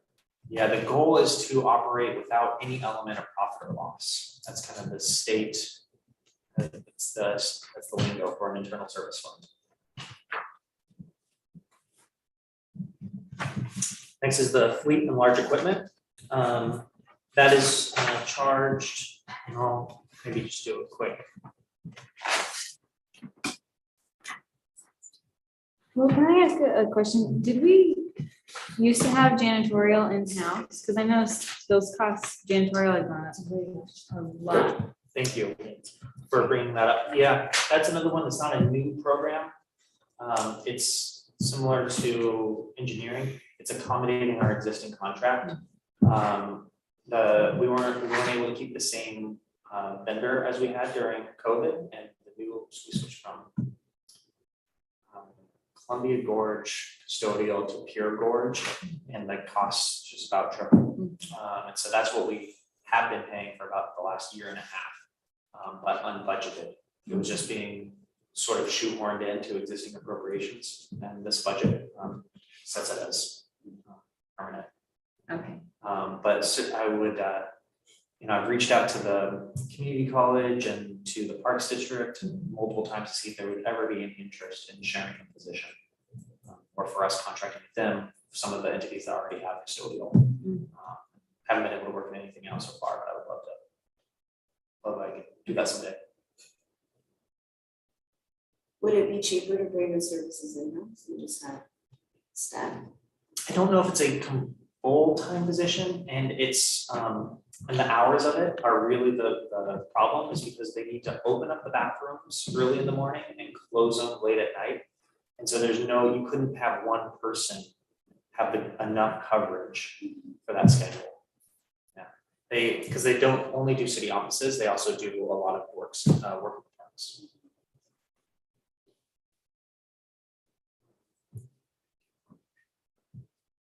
Share. So the vehicle charge, vehicle replacement charge is very much like the internal service charge, but a little bit more finely tuned.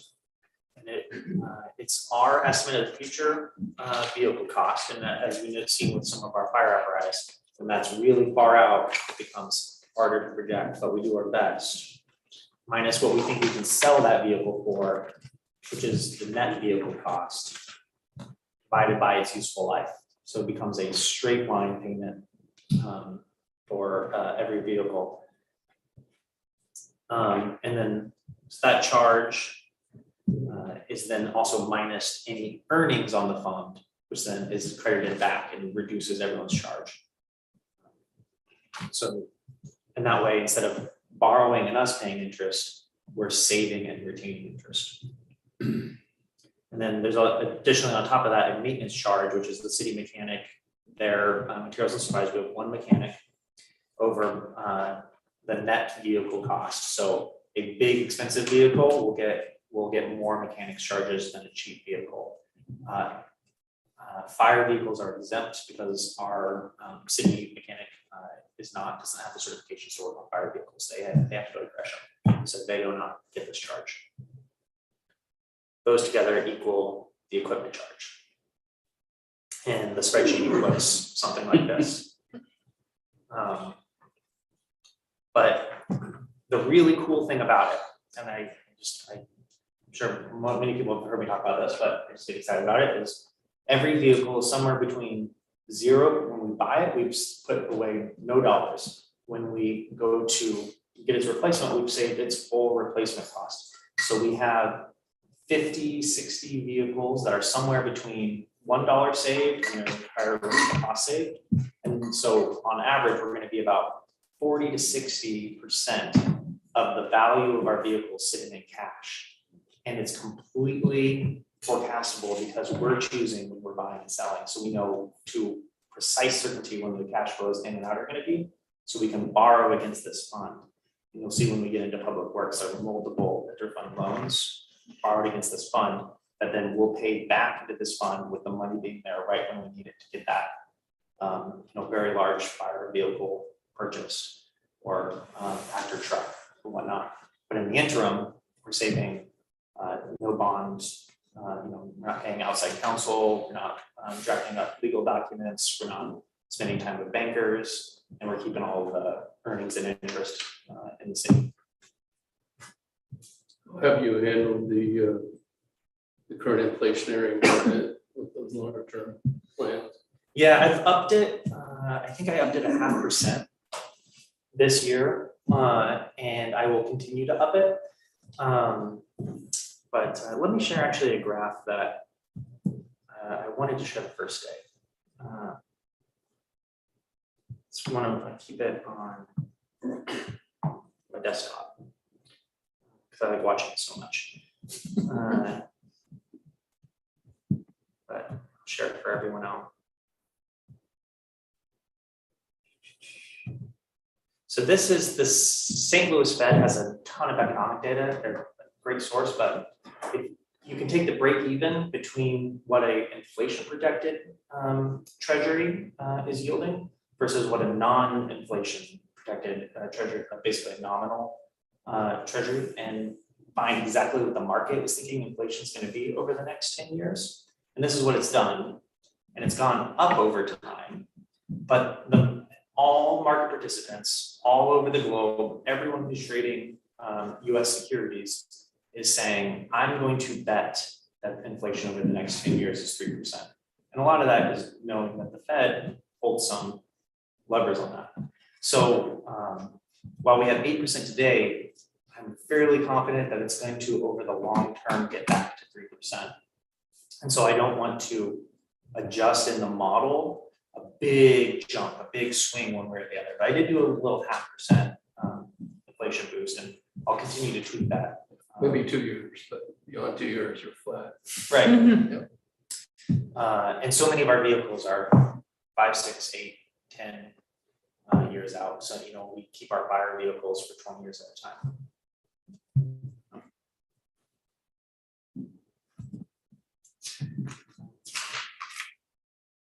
And then the compensated absences reserve, which I think we've already kind of covered. We're going through the operational departments. So moving to reserves fund, we have parking in lieu, which gets a lot of discussion, not very much activity. Oh, sorry, we skipped over the FERS reserve, which is empty because we put it into a site capture. Oh, sorry, no, I skipped over parking.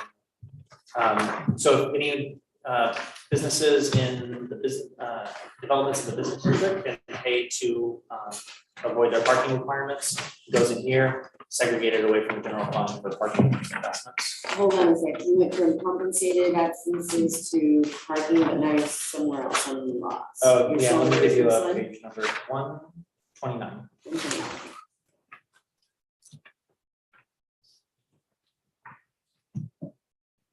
So if we receive any money, it will go in there.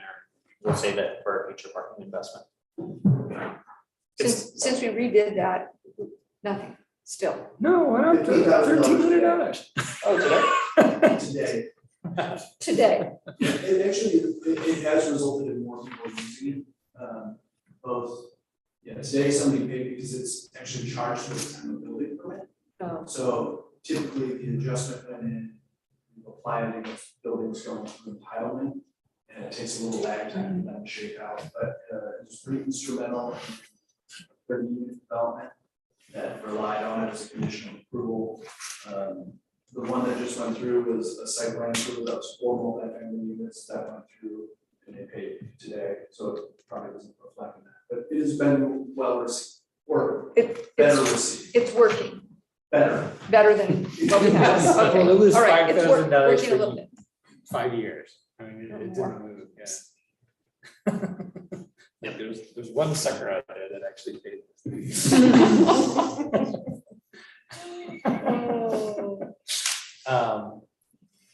And so the PERS stabilization reserve was seeded with money when we saw that PERS was going to be an issue many years ago. Sat ready to be deployed and was added. We had the opportunity to get a 25% match from the state of Oregon to do a PERS side account. We took it, and this plus some other monies from all the operating departments created a $2.4 million PERS side account, which will start to spin off rate credits. Not in the budget year that we're planning for, but the next one. Really, already? That's great. Yeah. And then the parks facility reserve was set aside in 2018-19 during the budget process like this. Set aside pending the creation of a parks capital improvement plan that was adopted a few months ago, our city's first parks capital improvement plan. And the the first project on the list was Collins Field. So that's what's budgeted here is for safety improvements to Collins Field, fencing, some issues with the dugout, things that upgrade it. But keeping with the philosophy of the resolution, only things that are needed for usability only, and hoping to work with community partners if there's anything for kind of discretionary or nice to haves, kind of the bare bones. Okay. Sorry, that was lightning round, but I know it was getting late. Hope I didn't rush to quickly go all that. In that parks facilities fund, shouldn't we, or isn't there a schedule of all of the parks facilities similar to the automotive replacement fund? Or wasn't that the intent? It is. Yeah, let's see, we can see that on page 58.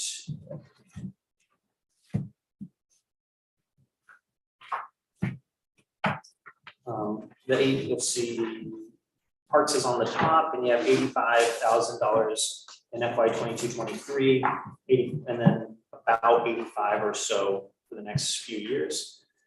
That would be in future years' budgets. Like in the general fund once the reserve runs out. So I think if roughly at that level, we'll probably have monies in the general fund. But that 320,000 is sort of sticking out there like a sore thumb at 26-27 for waterfront. But when we talked about that, and Mark brought this up, is we felt like if we were doing something very visible like Waterfront Park, where there was actually a committee that helped that happen, and they wanted to be involved, they wanted to get donors. We probably worked with Oregon State Parks or Oregon Parks to get grant money. So we felt if we would put it out there far enough, then we'd be able to get other partners that can help us with that. If we said we're going to do it in the next 6 months, no, we couldn't, but we do need to do some more things down there, but we'd like to make it a community event. So if this money is safety and grant matching, then you can maximize what we get done with. My concern was, we don't want to end up in the same sort of situation where we had with Children's Park, where it had to be suddenly replaced, but we weren't setting the money aside to do that. So we all had to scramble and put something together, and Megan had a great time organizing the community and getting everybody taken care of to get that done. So yeah, and we were on the first one. Yeah. So if I remember correctly, I think that's why this fund was kind of created, was to address those sorts of needs on an ongoing basis, unless I'm mistaken. So I thought that we were going to be setting aside funds every year as a budget item, just like we had for the vehicle replacement fund. When we built I thought we built affordable housing bucket and a parks bucket at the same time. Is that a different bucket than this one? No, I think the affordable housing one was 1 year earlier. Okay, because there was part of it was just like we need to start saving for land acquisition stuff too. And the gazintas have been thin. So then I think someone said, well, we should really be using this to keep stuff safe. Maybe probably driven from the Children's Park. Sure. Just didn't want to create another long-term liability situation. As the person who proposed the Parks Reserve, it was absolutely in response to Children's Park, where we had the situation of, oh no, this is not safe and we don't have the money to replace it immediately. How do you build that pocket of money that we can replace things on a schedule and we don't run into the, like, we have to close it tomorrow because it's gonna, hurt someone. Okay.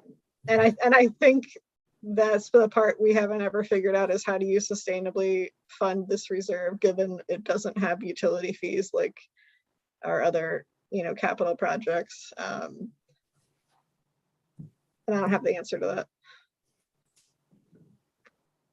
But we also haven't convened a group of other stakeholders or other community partners that we can say, hey, we have this problem, like, what can we do? Because there are many grants out there that would help with that. I think it's more, and I think we will, but I think that a lot of those projects are specific to a certain thing. Waterfront park needs X. And then you make an application for X to whatever it is. You get this group enthused about X. It's like, work I used to do, give money to the land trust. Well, no. Okay, you have a specific piece of land you can take them to. This is the view, this is the trail. Okay, here's your money. If it's just in general, it's much harder to get people to just put money in the bucket for something later. So I think when we get a specific project like this, like Waterfront Park, Tennis courts. Right. Tennis courts, exactly, we'll have. But I think back to Grant's question is, how do we start building that? We need to start building these relationships with who are these other entities that, when that one specific park has to be updated for liability, that we know that they are wanting to invest as well. It's not a question that has to be answered right now. It was just a thing we talked about before. So. Yeah, I think we went with the safety stuff first. That was what we were always focusing on. Always prioritizing. Yep. Okay. That's the only question I have about. Well, we can dive into public works, the other 2/3 of this budget document. Any more questions or things to talk about? All right, we're on this meeting recess. Thanks.